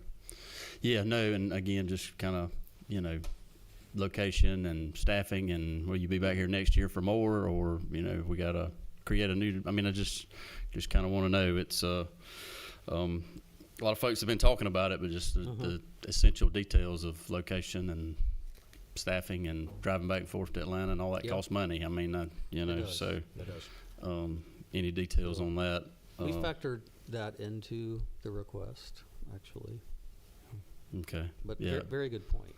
Yeah, if you can get us any more Okay. information on that, it'd be More great, just so we have a information. breakdown on the entire 10.9. Okay. All right. Any other questions? Hurry up. On the old research on this stuff, I've seen, they're talking about, is it, now we've got, like in my home county, we've got dryers that come in and they're taking the wood and grinding them up and making the pellets and all that kind of stuff, right? Shipping them to Europe. Is it fair to say, do you have new research using this material when you're looking at doing the economics on making sustainable aviation fuel? Because I know some of the old stuff, and maybe some of the stuff they're still using, where they go out there and get logging browse and they load it up and it's 20% dirt and it doesn't have a uniform moisture content. Do you have the numbers using this material? using the starting wood. Starting with the grits that's made into pellets The that have grits. already been, that have been Okay, dried and everything, because for the BTU content, I mean, Energy, yeah.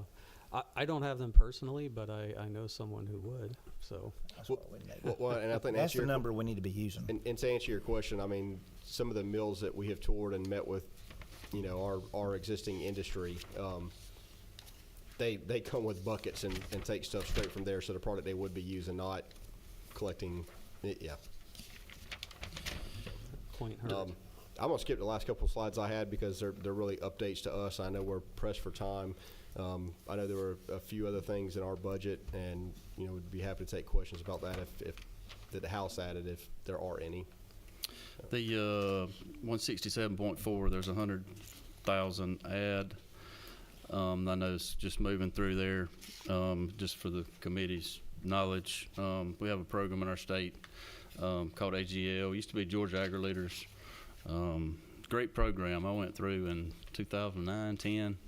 And I know they've a lot of states are doing a lot of different things to help that program to get leaders in agriculture and forestry, and just wanted to vouch for that program and what they're doing. And a lot of states have matching funds, so you'll see that in there as well.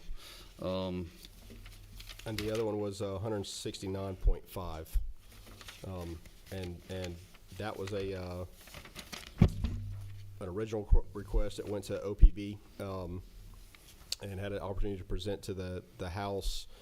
I want to say it was in November, and so the House picked it up then and ran with it. But essentially, our men and women who respond to fire at any given day and time, we have about 115 people on call, and they sit there.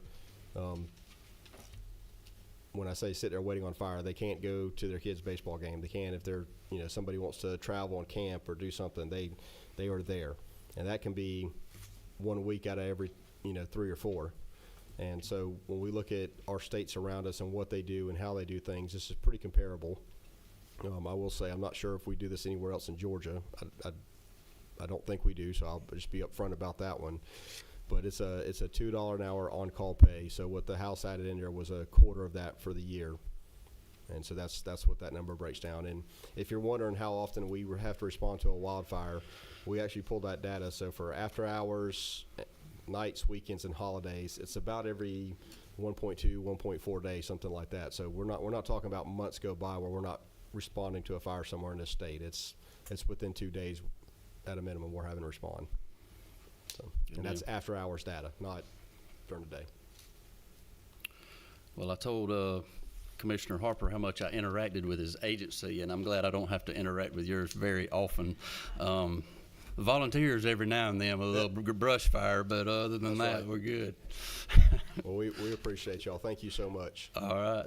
Yep. Thank you. Thank you. Appreciate it. Thanks so much. Thank y'all. DNR, Commissioner Raven, come on down.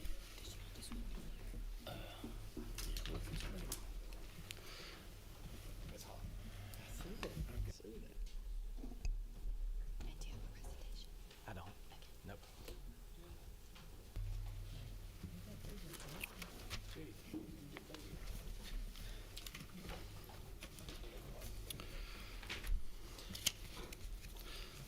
Good afternoon, Mr. Chairman, members of the committee. It's a pleasure to be here with you today. Sitting beside me before we get into the budget is Ms. Vanetta Pryor, who's our chief over our budget division within the department. Again, I've got a couple of brief updates that I thought may be of interest to the committee before we get into the amended 26 budget. As you know, all of you know very well that feral hogs continue to be a topic of conversation in the ag world and throughout the state. And last year, all of you gave us $100,000 to incentivize the taking of feral hogs. So we created a new program within our agency, within our Wildlife Resources Division, that we titled the Hog Down Awards Program. And to put it briefly, once a hunter or farmer kills 10 pigs, he gets to enter those into the contest.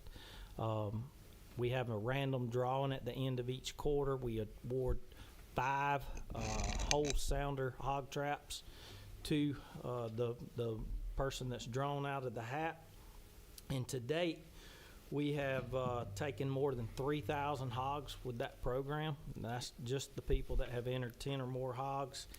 And you couple that with the work that we're doing with the state's Feral Hog Task Force, we've removed over 12,000 hogs from the landscape in Georgia. That doesn't include those that the hunters have taken and that the farmers take in their fields as well. Another program that you have given us over the 2 past budget cycles is the Hunters for the Hungry program, where we partner with the Georgia Wildlife Federation. To date, we have 52 counties that's represented in this program, which includes 56 participating processors. Also, to date, 99 food banks have received donated venison from hunter-harvested deer, and that equates to about 120,000 pounds of venison this past year. We're working toward a goal of 140,000 pounds of venison for these food banks, and we hope to reach that goal with those deer that are harvested through crop depredation permits. Speaking of, I just wanted to give you a brief update on our crop depredation permit process. We've received great comments from the ag community about the way the new application process is done on their phones through our app. To date, we have 900 crop damage permits, which equates to about 31,000 deer that could possibly have been harvested outside of our deer season. And then lastly, I wanted to bring quick attention to our storm response efforts. As you know, we had 2 winter storms, an ice storm and a snowstorm. We partnered in a unified command with the Georgia Forestry Commission and the Georgia Department of Agriculture. In addition to the chainsaw teams and what we had partnered, we also deployed over 200 personnel to both of these storms, and that included, again, the debris removal, the chainsaw teams that are out there. We also had our warming stations opened at our state parks to house those that were either stranded motorists or had lost power at their homes. The bad part, in addition to the trees that fell down in our parks and on our WMAs and us having to allocate our resources to remove that debris, we had about 200 cancellations in our state park system, which equated to about $250,000 of lost revenue. Our team's working very hard, very diligently to market those and get people back to our parks. I'm happy to report that all of our parks are back open now and are doing well with returning those reservations. Now what we're here to talk about, the amended fiscal year budget 26. Let me begin by saying how thankful we are to Governor Kemp and Director Dunn for the $2,000, as well as all of the other budget items that we'll discuss today. But the $2,000, as you heard from Commissioner Harper and Director Sabo, goes a long way toward recruitment and retention for our employees, so we're very appreciative of that.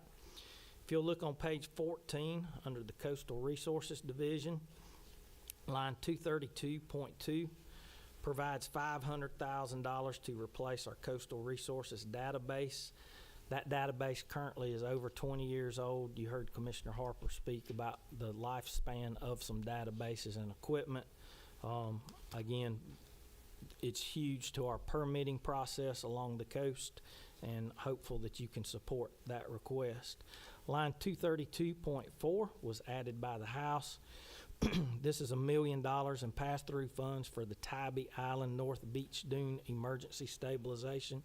Any of you that have visited Tybee Island know that the north part of the island is eroding heavily, and these funds would be used to help with that. Line 232.5 is also a House add-on.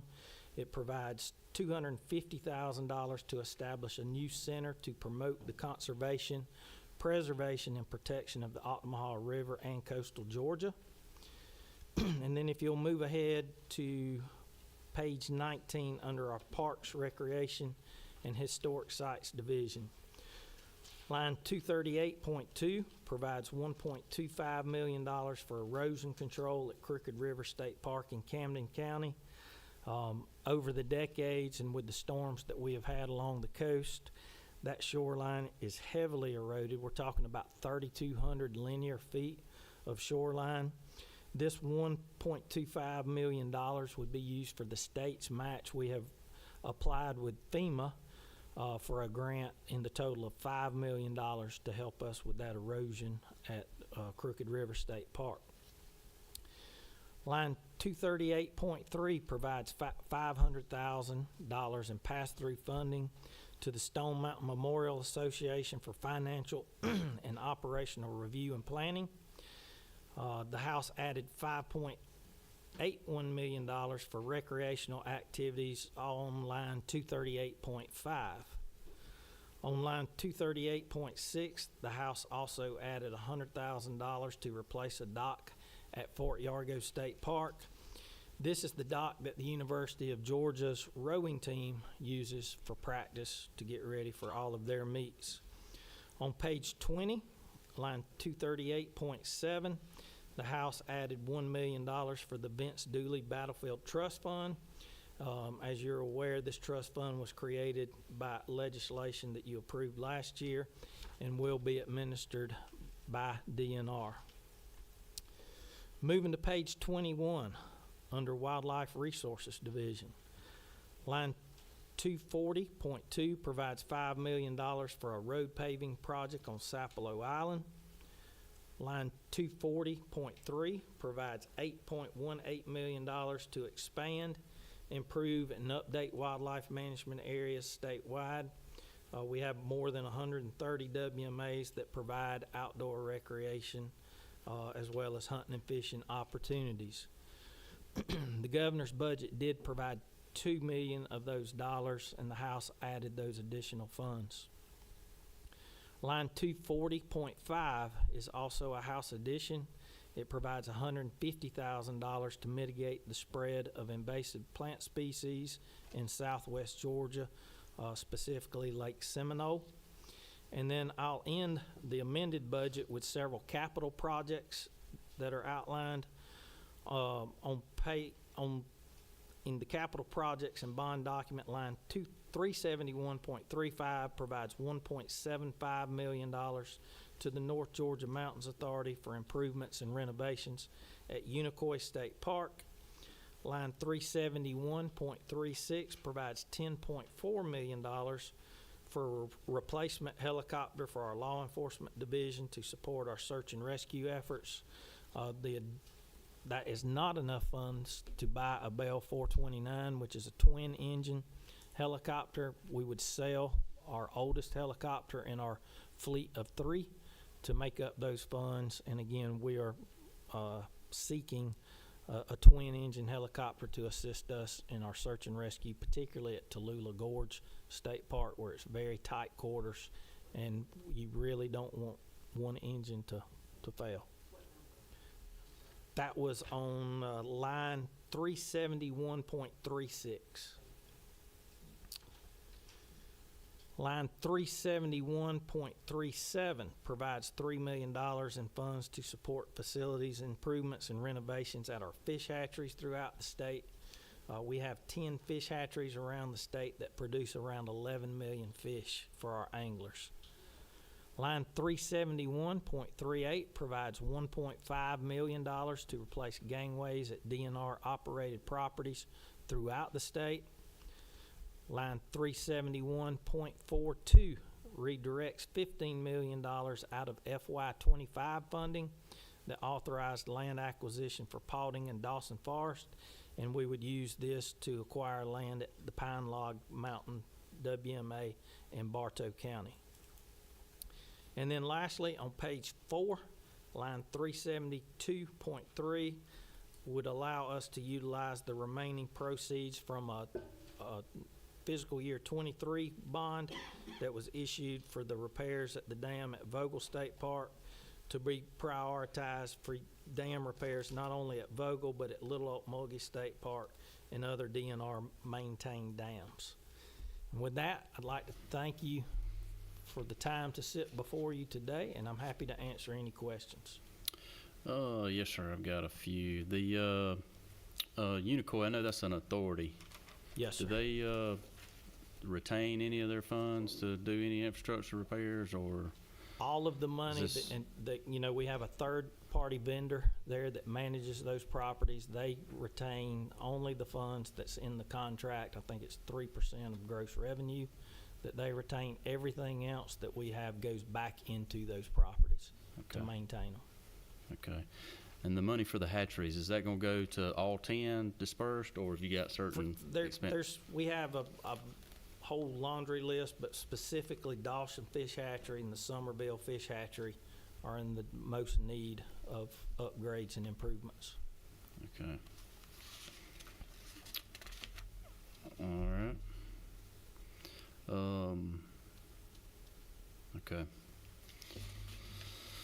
It looks like I've run your committee off. I did. I don't know what you did. The coastal monies on the database. Yes, sir. You've had to spend some money there before, I think, right? Or is that all new, or? This would be all new. Okay. We have spent money at the Coastal Resources Division for some bank restoration projects in the past, but this is the first time these monies would be used for the database. Okay. Again, it's completely antiquated. Right. And I know you've got a lot of house ads that I just need to ask you about them just to see what you tell me. So can you offer any insight on any of the house ads that we have? Probably like the gentleman that went before me, I would say maybe ask the House Budget Office. I got you. And then the Sapelo Island project, that's going to be pretty difficult, isn't it? I've been over there before, and So we how have, soon? the price to that paving project is extremely high.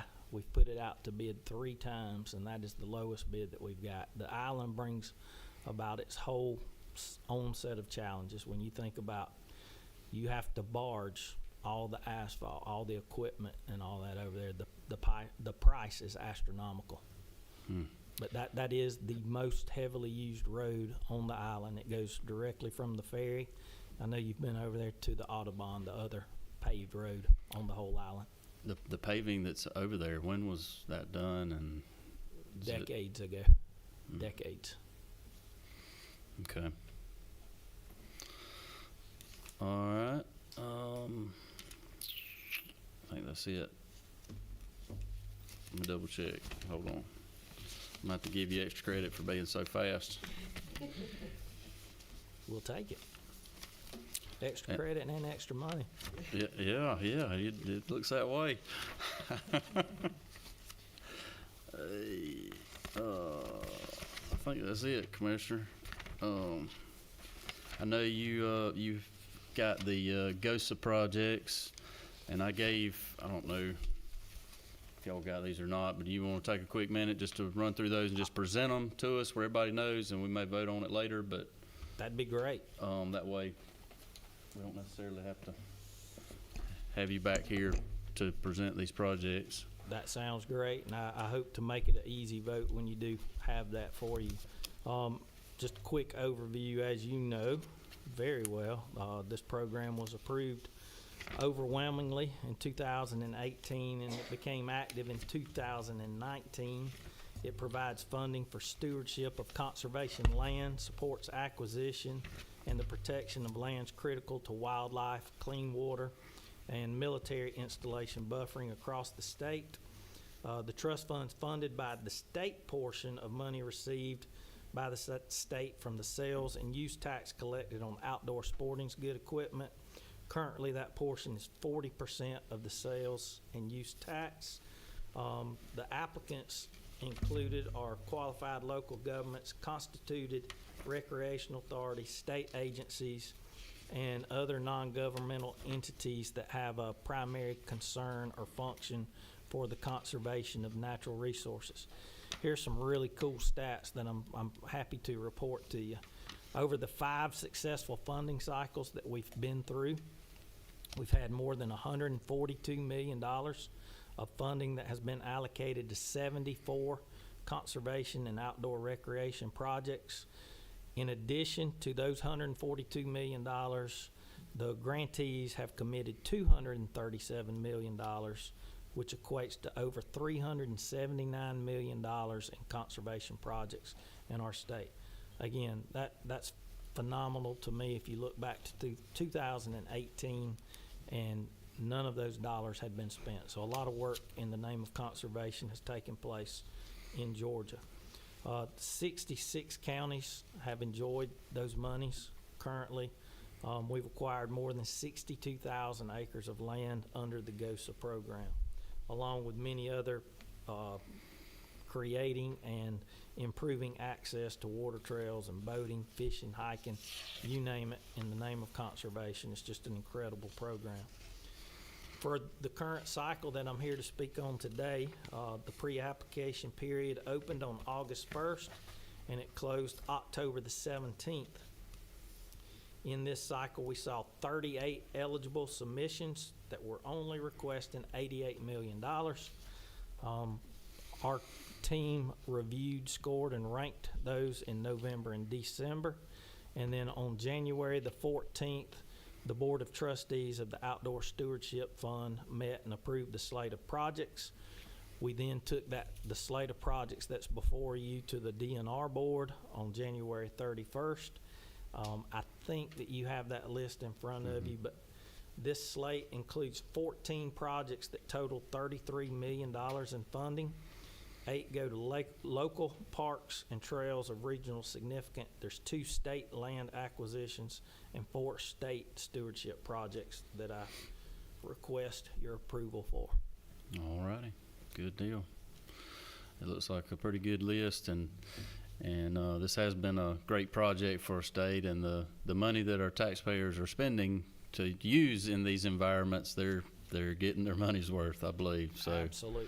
it's a really great program. So, all right, Commissioner, I don't see anything else. Nobody's got any questions? Thank goodness. Appreciate you being here. All right, Mitch, you want to come down? We jumped out of line there. I apologize. So let me get Jeff Cowan first.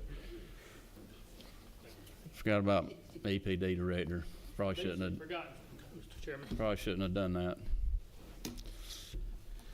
Good afternoon, Chairman Watson, and I was going to say committee member, but we got 2 committee members now, so thank you for having me today. My name is Jeff Cowan. I'm the director of the Environmental Protection Division under DNR, and thank you for this opportunity today.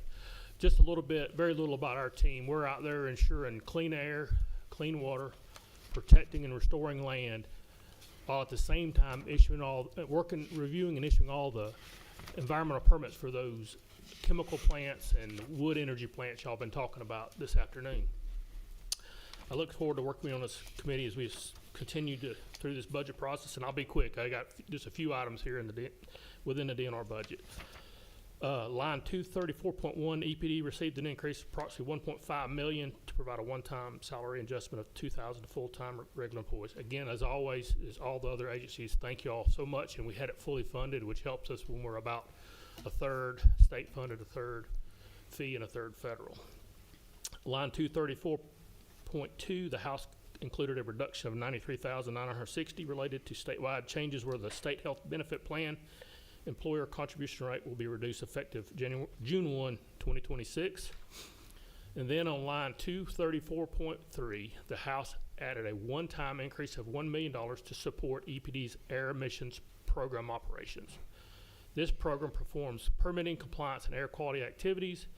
While we collect fee revenue from regulated facilities to support program operations, under current conditions, we anticipate a fiscal shortfall beginning in fiscal year 28 due to declining revenue from facility closures.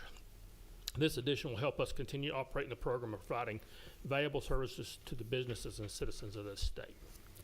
Also, under line 236.1, there is no changes to our hazardous waste trust fund, and under line 239.1, there are no changes to the solid waste trust fund. Mr. Chairman, again, thank you for this time, and I'd be happy to answer any questions you have. Okay, thank you, Director. On the emissions funding there, I know the House has put in the $1 million that you mentioned. Just, I guess, can you explain how that works, and if we don't do that, what happens, and how is that funds your air branch, or how does all that work? Can you real quick? So under the Federal Clean Air Act, we take fees to support air quality program, and we have several funding sources, but that's the main for our permitting compliance program. And as you know, there's been many facility closures, so they're no longer paying fees. This is coal-fired power plants.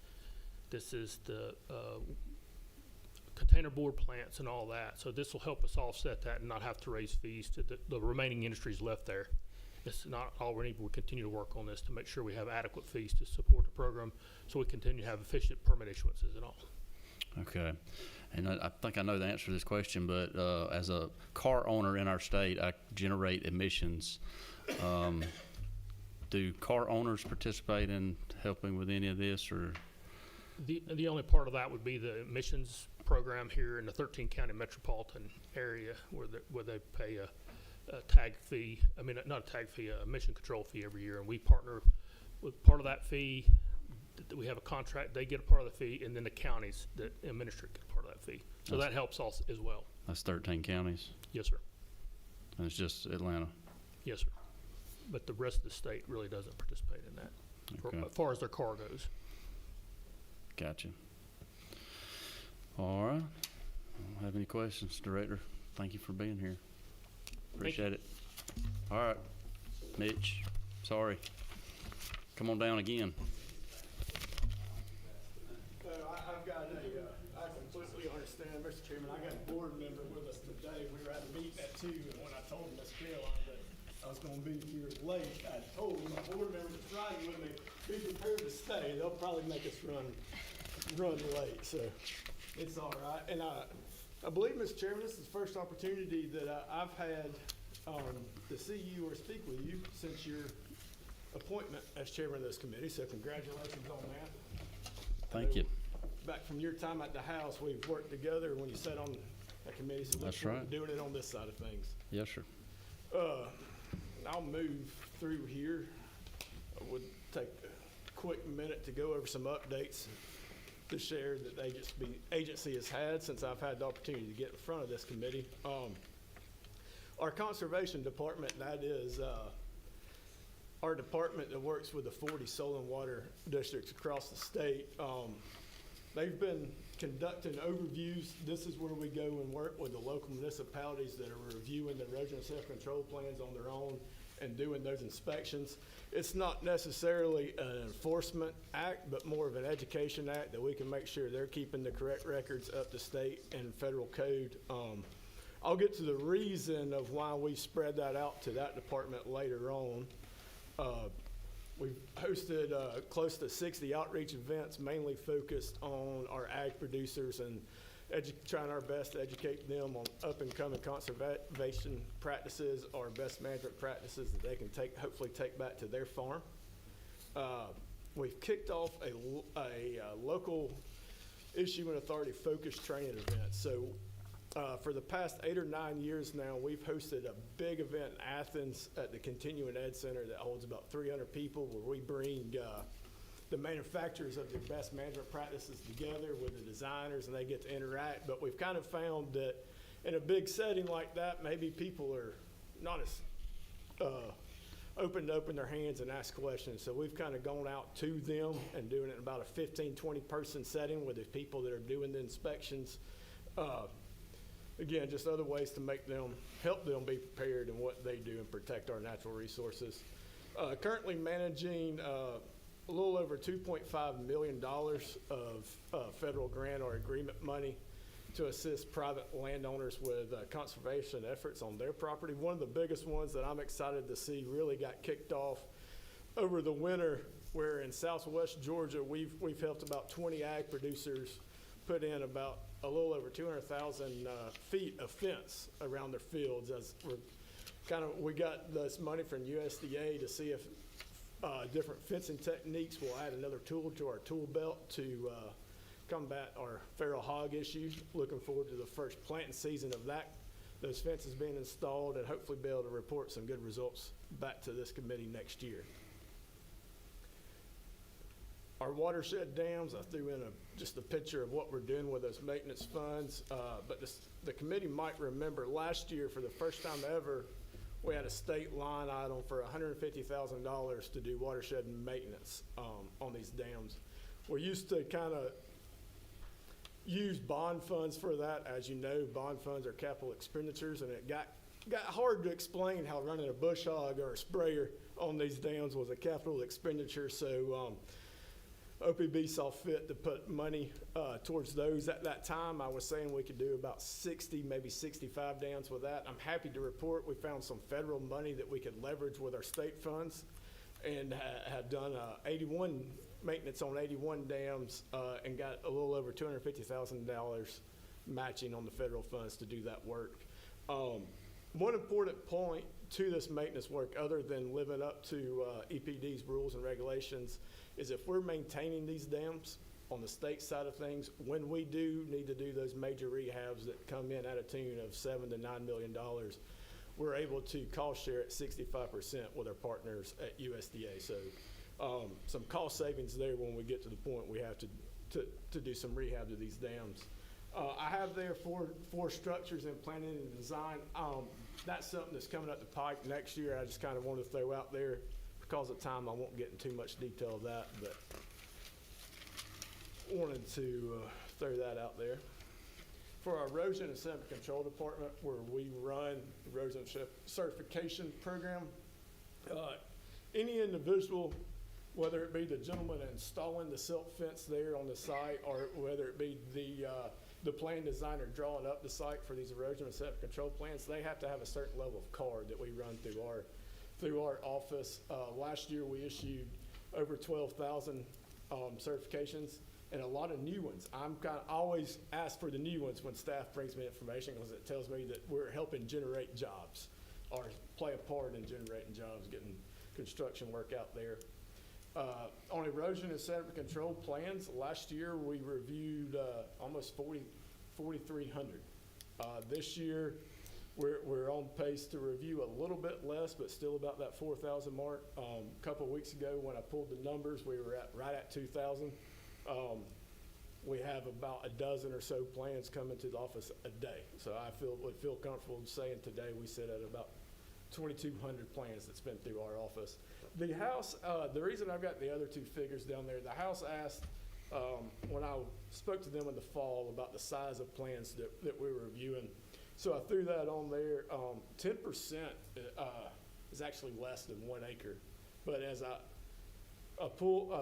changed that to 10 acres, 75% of our plans are 10 acres or less. So while we do get the solar farms and the big development, the majority of these plans coming through our office are 10 acres or less. An issue that I would bring up to the committee is in that department, and that's our staffing. First off, we're understaffed for the volume of plans.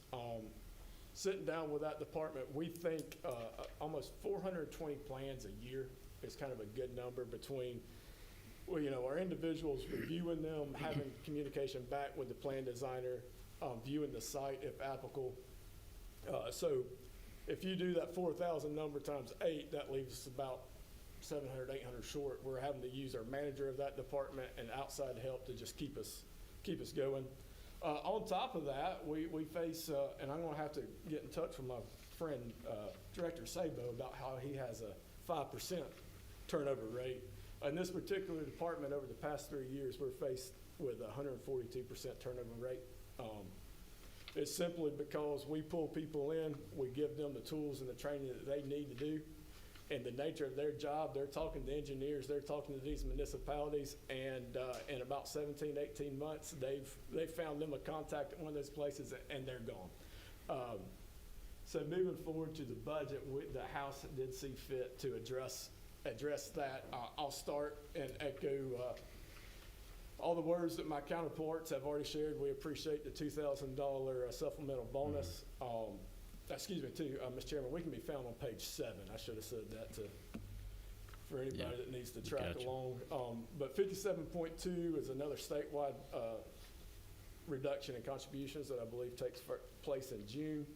And then 57.3 and 57.4 is where we see the House adjustments that address some of the turnover and volume issues that I talked about with our plan reviews, to the tune of an additional position and then some raises for current staff. with that, Mr. Chairman, I tried to keep it as quick as I could, but be happy to answer any questions that there might be. Yeah, no, thank you for that. What's the education requirement on these positions? Do y'all train them, or? So, we train. We go back and forth. We have currently found a 2-year associate's degree in some related field. It's kind of been our sweet spot. We've tried a 4-year degree in an environmental field, and we just can't. We can't touch that. So we've backed it back down to an associate's, and sometimes we've even considered going further. But these raises, I feel like, would help in that department. And then to answer the training question, they come to us on-trained, going through the certification program that I mentioned earlier. They have to obviously go through that. That's a 6-month process for them. So we really have, on that 18-month average of keeping somebody, we really have a viable somebody that we can let go on their own for a year. Okay. And is there any other bigger breakdowns on that on your acre breakdown? I know you've got 10% or less on 1 acre, 75. Yes, sir. Yeah, I can does work. It break down? I realized that when I kind of looked at there's a big range between an acre and 10. And yes, sir, I have the capability of breaking it down. Is there a particular, you want to say 3 to 5, or I can run it several different ways. Well, I guess I'm just kind of what I'm after is I know a 1 acre tract is probably much easier to do than a 400 acre solar farm or whatever you may be trying to do. So just kind of curious how many are on large scales. I know they're going to probably take more, take more time. So, and I don't know how much of those have increased over the last few years, or I guess you've got it in here. So we've from after, or really I should say starting during probably 2021 when COVID was kind of starting phasing out, we saw about on average a 300 to 400 plan review increase per year, and then it's just stayed in that 39 to 4,200 range since then. And is any of this privatized? Does anybody do this, or y'all are the final say? So local municipalities have the ability to do so, but they have to be willing to take that job on by themselves. And another thing I'd like to add, if I was the developer turning the plan in at the local level, which is where they start, there's a $80 disturbed acre fee. If they come to us, the state receives 40 of that dollars. They receive half. Last year we did a little over 25,000 disturbed acres. So that's a little over $1 million that we're generating back to the Treasury. Gotcha. Okay. All righty. I don't see any questions. You're good to go. Thank you, sir. Good job. Y'all have a good Thank afternoon. you for being patient. Yep. All right. College of Agriculture, Dean, come on down. You say best for last? Not quite. Almost. Good to see you, Dean. Good to see you, my friends, too, and I appreciate the opportunity to be with you here this afternoon and talk about the College of Agriculture and Environmental Sciences. So, Chairman, I appreciate the opportunity and great to see my friends. A couple things I'll give you real quick about updates of your College of Agriculture and Environmental Sciences. And as you know, when I was brought into this position 6 years ago, the goal was to make this college the #1 college in the country, and we're moving well in that direction. Student numbers are going up. We have about just under 1,600 undergraduate students and about 760 graduate students. Our goal continues to be 2,000 and 1,000, so we're moving well in that direction. Our research grants are going up, and we amount to about 78 million of UGA, $650 million of grants right now, so that's pretty significant. And then one thing I want to point out about extension, you know, all strong supporters of extension. When UGA does its overall synopsis of economic impact, it's about $8 billion, but and our college is about 750 million of that, just under $1 billion. and 375 million of that is extension. So that impact that we have on the local communities is pretty significant. And again, I really appreciate y'all's support for that. To move into the handout or go over the budget piece that was provided, I'll start on page 23 of 29 under Agricultural Experiment Station. First is 276.1, which is the $2,000 supplement, and we are greatly appreciative of that, and that'll mean a lot to our state employees. And then we have 276.2, which is a reduction of funds, 120,000 from the governor, 180,000 from the House, and what that is, that's for the 5 technician positions that you all allocated to us last year. Of those, there are 4 that have been filled, and the others are in process of being filled right now. I would point out, of those 5, 1 was for peach and citrus, 1 was blueberries, 1 small grains, turf breeding, and then turf extension. For the turf breeding, what we were able to do there is split those funds with our turf breeder, so we were able to hire 2 technician positions there. So that reduction of funds encapsulates for those that we don't have in yet. And then 276.3, this is one-time funds for operation and equipment needs to support blueberry breeder research, and that's $500,000. And this money would go towards our Alapaha blueberry research farm for frost and freeze protection. So that's what that would be used for. The other 2 lines that we have are on page 25 of 29. So 278.1, that's a $2,000 one-time increase for our cooperative extension state employees. So again, thank you very much for that.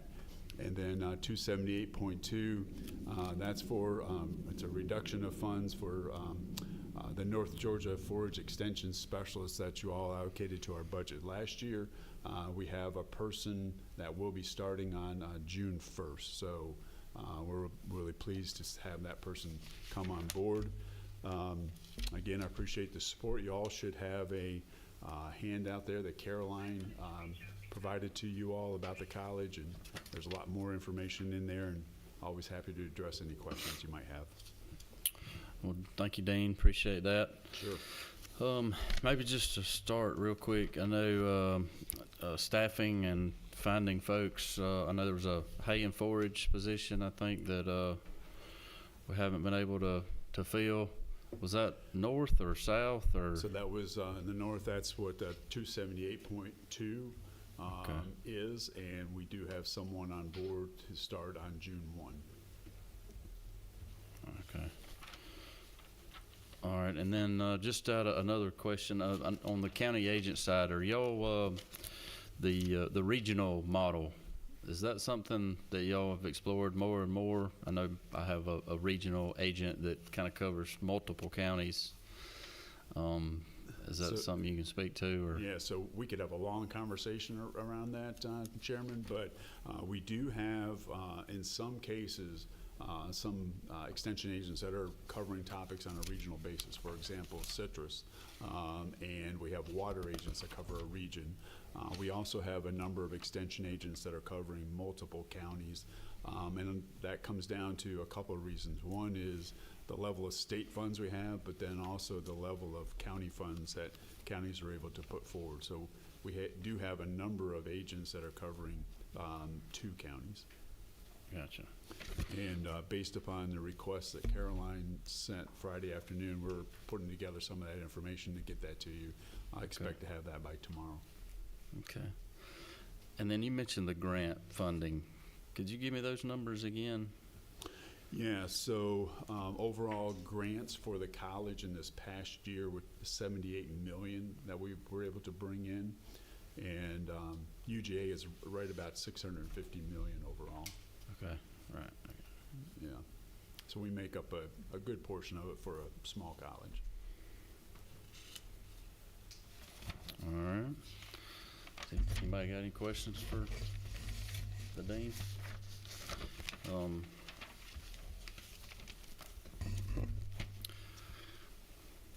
Dean, I don't see any questions. I'm shocked, especially with. I think,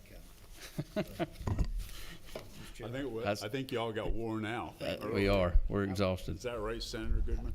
I've aggravated the dean enough probably in private. Never a problem, you know that. I know. And again, good to see y'all and appreciate y'all's support. Thank you very much. Yes, sir. Thank you for being here. Yep, absolutely. All right. College of Vet Medicine, come on down.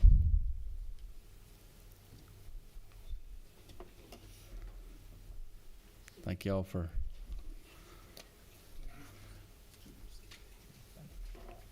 being patient. Those are rough pews to sit in. I think they're working on that across the street, but maybe a little bit. So thank y'all for being here. Oh, we're delighted to be here and appreciate the honor to speak with you, Chairman Watson, as well as the committee on behalf of the University of Georgia's College of Vet Med.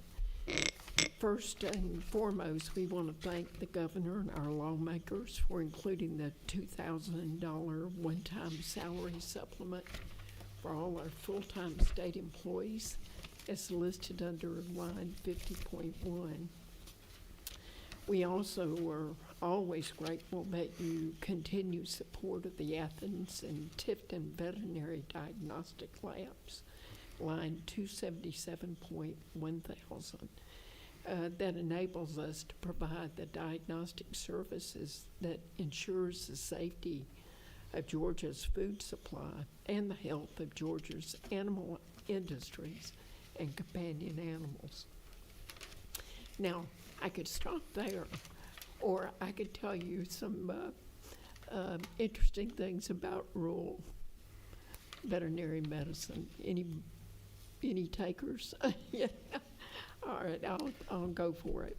I'll try to be fast. There's a lot of interest in getting veterinarians into rural Georgia, and when we appreciated this, we started immediately on trying to increase our class size. As it turned out, we increased our class size faster and more than any other U.S. veterinary college. And for the first time ever, this May, we graduated 150 bright and talented new veterinarians, up from just 114 just 5 short years ago. Now, it may not sound like much, but for a vet school, this was a huge undertaking, requiring just-in-time improvements of all our teaching spaces, additions of faculty and staff to teach all of these people, and working with our accreditors to ensure that we remain fully accredited. Honest, it was a monumental task that people across the college and university helped accomplish. Our faculty also implemented a total curricular revision that's across 4 years to ensure that our new graduates hit the ground running. And a big part of this change was focused on providing our students with clinical skills training throughout their entire 4 years with us, beginning with their very first semester. I'm happy to tell you that the feedback on these students is that they are much better prepared for practice than my class was. And get this, these students are receiving twice the education in surgery as we did and our recent students. Not only do these improvements build competence, they build confidence, the lack of which is a chief barrier preventing new graduates from choosing to work in rural areas where mentorship is often lacking. That's one of the chief problems. Also, we've worked hard to provide outreach to students in our state with interest in veterinary medicine. We do this through participation in career fairs, Future Farmers of America vet science competitions, and 4-H programs, as well as through specific programs we use to nurture young folks' passion for veterinary medicine. Last year, we took 54 students, 20% from rural areas, into our vet camp, a week-long intensive summer program for high school students aimed at preparing them for getting into vet school and also for careers as veterinarians. And then based on that program success, we developed a youth pre-vet camp just recently. This one-day event for 36 middle and high school students, 28% again from rural counties, participate in interactive workshops given by our faculty and students. We also run vet school for a day, where 13 South Georgia College and high school students interact with members of our team and our students, learning about admissions and veterinary career paths. Now I think this is very cool, another very exciting initiative involves artificial intelligence supported mentorship of Georgia high school students.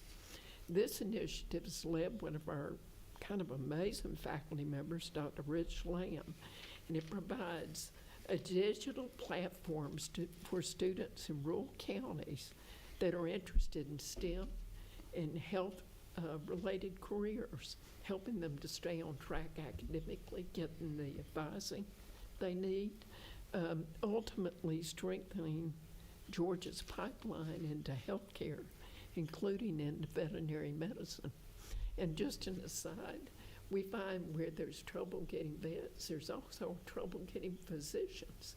So coming up with solutions that work together like this is, I think, very important.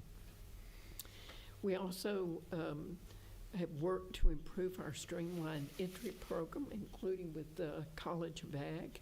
That is the Food Animal Veterinary Incentive Program. We've doubled the number of slots in the College of Ag. We've added seats for Berry College students and are actively working with Dr. Mary Ellen Hicks, a vet school classmate of mine, to put a pathway in place for ABAC students. So we're pretty excited about that. And of course, Mary Ellen and I are trying not to retire before we get this done. And of course, once these students are in our program, we work hard to make sure they become excellent veterinarians.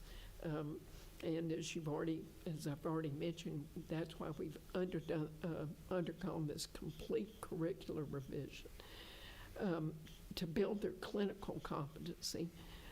But we've also worked hard to build meaningful experiences out beyond the classroom.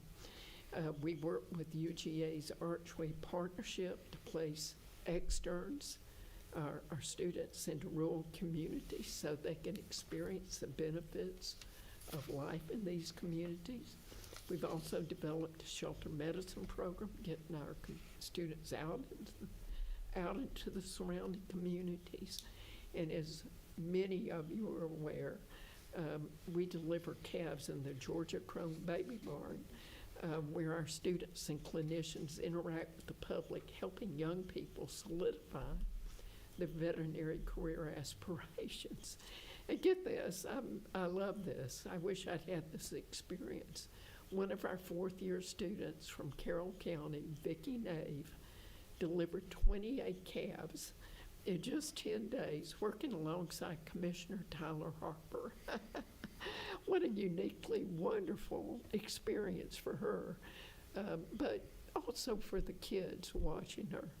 These are the type of amazing experiences our students seek and they need in order to become the confident veterinarians we Georgians need them to be. But don't think we stop educating our graduates once they get their diplomas. We also offer a robust continuing ed program. And I know you've heard before that we're home to the country's first honeybee medicine program. We're so proud of it. Founded by Dr. Jorg Mayer, who also works on whale sharks and any other kind of exotic animal. He founded in response to needs expressed by members of Georgia Farm Bureau. But you may not have heard that York is now partnering with faculty in the College of Ag and the Odom School of Ecology to provide training for graduate veterinarians, enabling them to perform hive inspections as well as diagnose and treat honeybee colonies with confidence. And finally, you should know that we're getting ready for accreditation site visits of the college and our veterinary diagnostic labs, which my colleague Jesse Hostinger here oversees. And those will be in 2027, so they're coming right up. Now, we promise to work hard to be ready, but later we'll want to come and talk to you about some challenges we face. Now, to close, I want to thank everyone left here today for their support and invite you to visit our college. We'd love to show you around. We're really proud of it, and we thank you for all the support. So thank you for your attention. We're glad to answer any questions you might have. Good deal.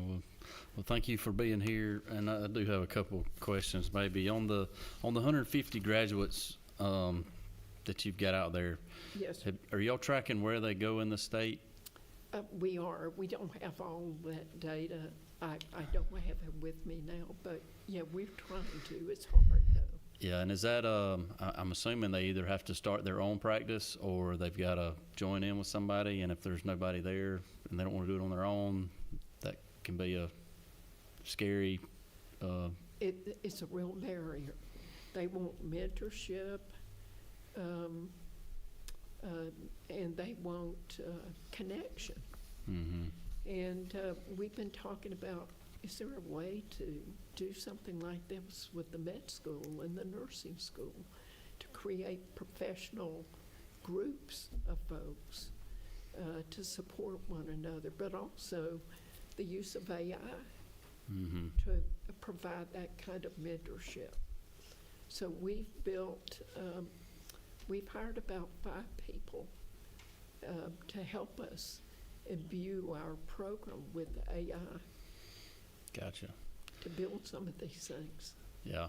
Well, I just know for me, even getting a hold of my vet is difficult sometimes because he is just extremely busy. And then sometimes it's just I want reassurance before I'm going to do something to make sure I'm doing it right. And that's all it is.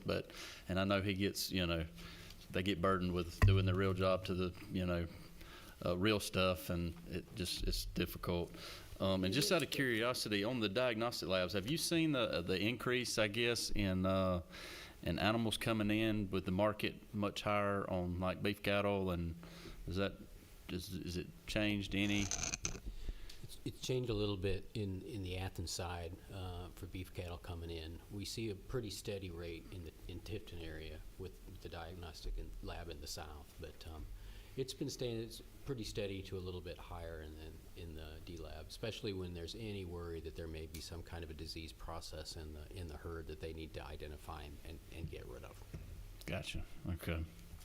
And that's exciting to hear about ABAC and Dr. Hicks. I think she taught me animal science when I was at ABAC in the early days. So she helped me a lot in vet school.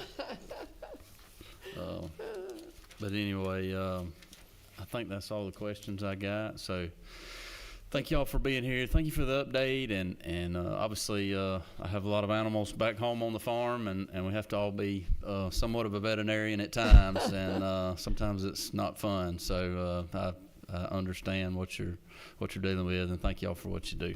Thank you. And I should give a shout out to Nick and his team. They reached out to us to be a part of AGL. So now veterinarians are part of that program. That's Go good. team, huh? That's good. Good That's deal. good. Thank y'all. Thank you. Thank you. Department of Education.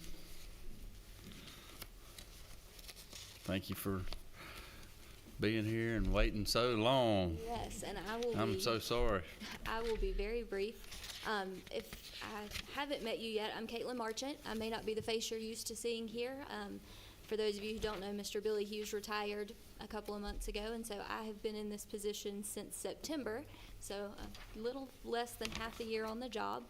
I think one thing to mention is, first off, how thankful we are for the level of legislative support that ag education gets in this state. Just last week, I was in Indianapolis with leaders from all different states across the country, and we are the envy of ag ed across the country for the amount of support that we get, and so we're very grateful for that. It was a recurring theme we heard today that folks need people, and they need people that have been trained well, and we're taking note of that. We have started several new programs to create some really valuable credentials that we can give our students as they graduate high school and enter into the workforce to hopefully meet some of those needs that we heard about from all the different sectors across the industry today. As far as the amended budget goes, it's pretty straightforward for us. The only changes we had in the amended budget were the addition of those funds for the salary supplements that you gentlemen have already heard several times today, how thankful we all are for. You know that teachers are always in need of an increase to their salary, and so we're grateful to see that, and also to see those funds extended to our area teachers and young farmer teacher staff as well. And so having the money to do that is going to be really helpful for us. Other than that, that's all I have on the amended budget. Obviously, when we move into the 27 budget, there are going to be some other things, but you guys have been sitting here for a long time and heard a lot of things today, so I'll be happy to answer any questions that you have. I do have one question on Yes, sir. on the elimination Yes, of sir. some funds. I'm aware of that, and I guess out of curiosity, I know we have the Georgia FFA Foundation, and I'm sure there are a lot of clubs that have a lot of foundations. Does anybody else funding, how does that work with any of those other, and you can get back to me if you don't know, but just know we have a lot of clubs across the state, and are they Yes. funded through their foundation, or do they seek other support in other places, or is it just? To the best of my knowledge, the only organization that has a foundation that functions similarly to ours would be 4-H. And because they are run through cooperative extension, obviously their employees are part of the state budget. So they do have that benefit of our foundation raises their own salary. And so before they can start giving money back to our students, they have to generate the funds to pay the salary for their staff. And so that was where that request came from, and why we would like to see those funds maybe reconsidered in 27. Other CTSO organizations, I don't know of any that have a foundation that functions Okay. like our foundation does. Okay. All right. Good deal. Well, that's all I've got. And thank you for being here for so long for such a short report. But obviously this is new to me, so I just kind of wanted to have everybody come in where we can kind of get a little more familiar with what everybody's got going on. Absolutely. So appreciate you being here. Yes, sir. All righty. Thank y'all. Thank And you. Russ, we're adjourned, buddy. You can go now. Thank y'all. Hey,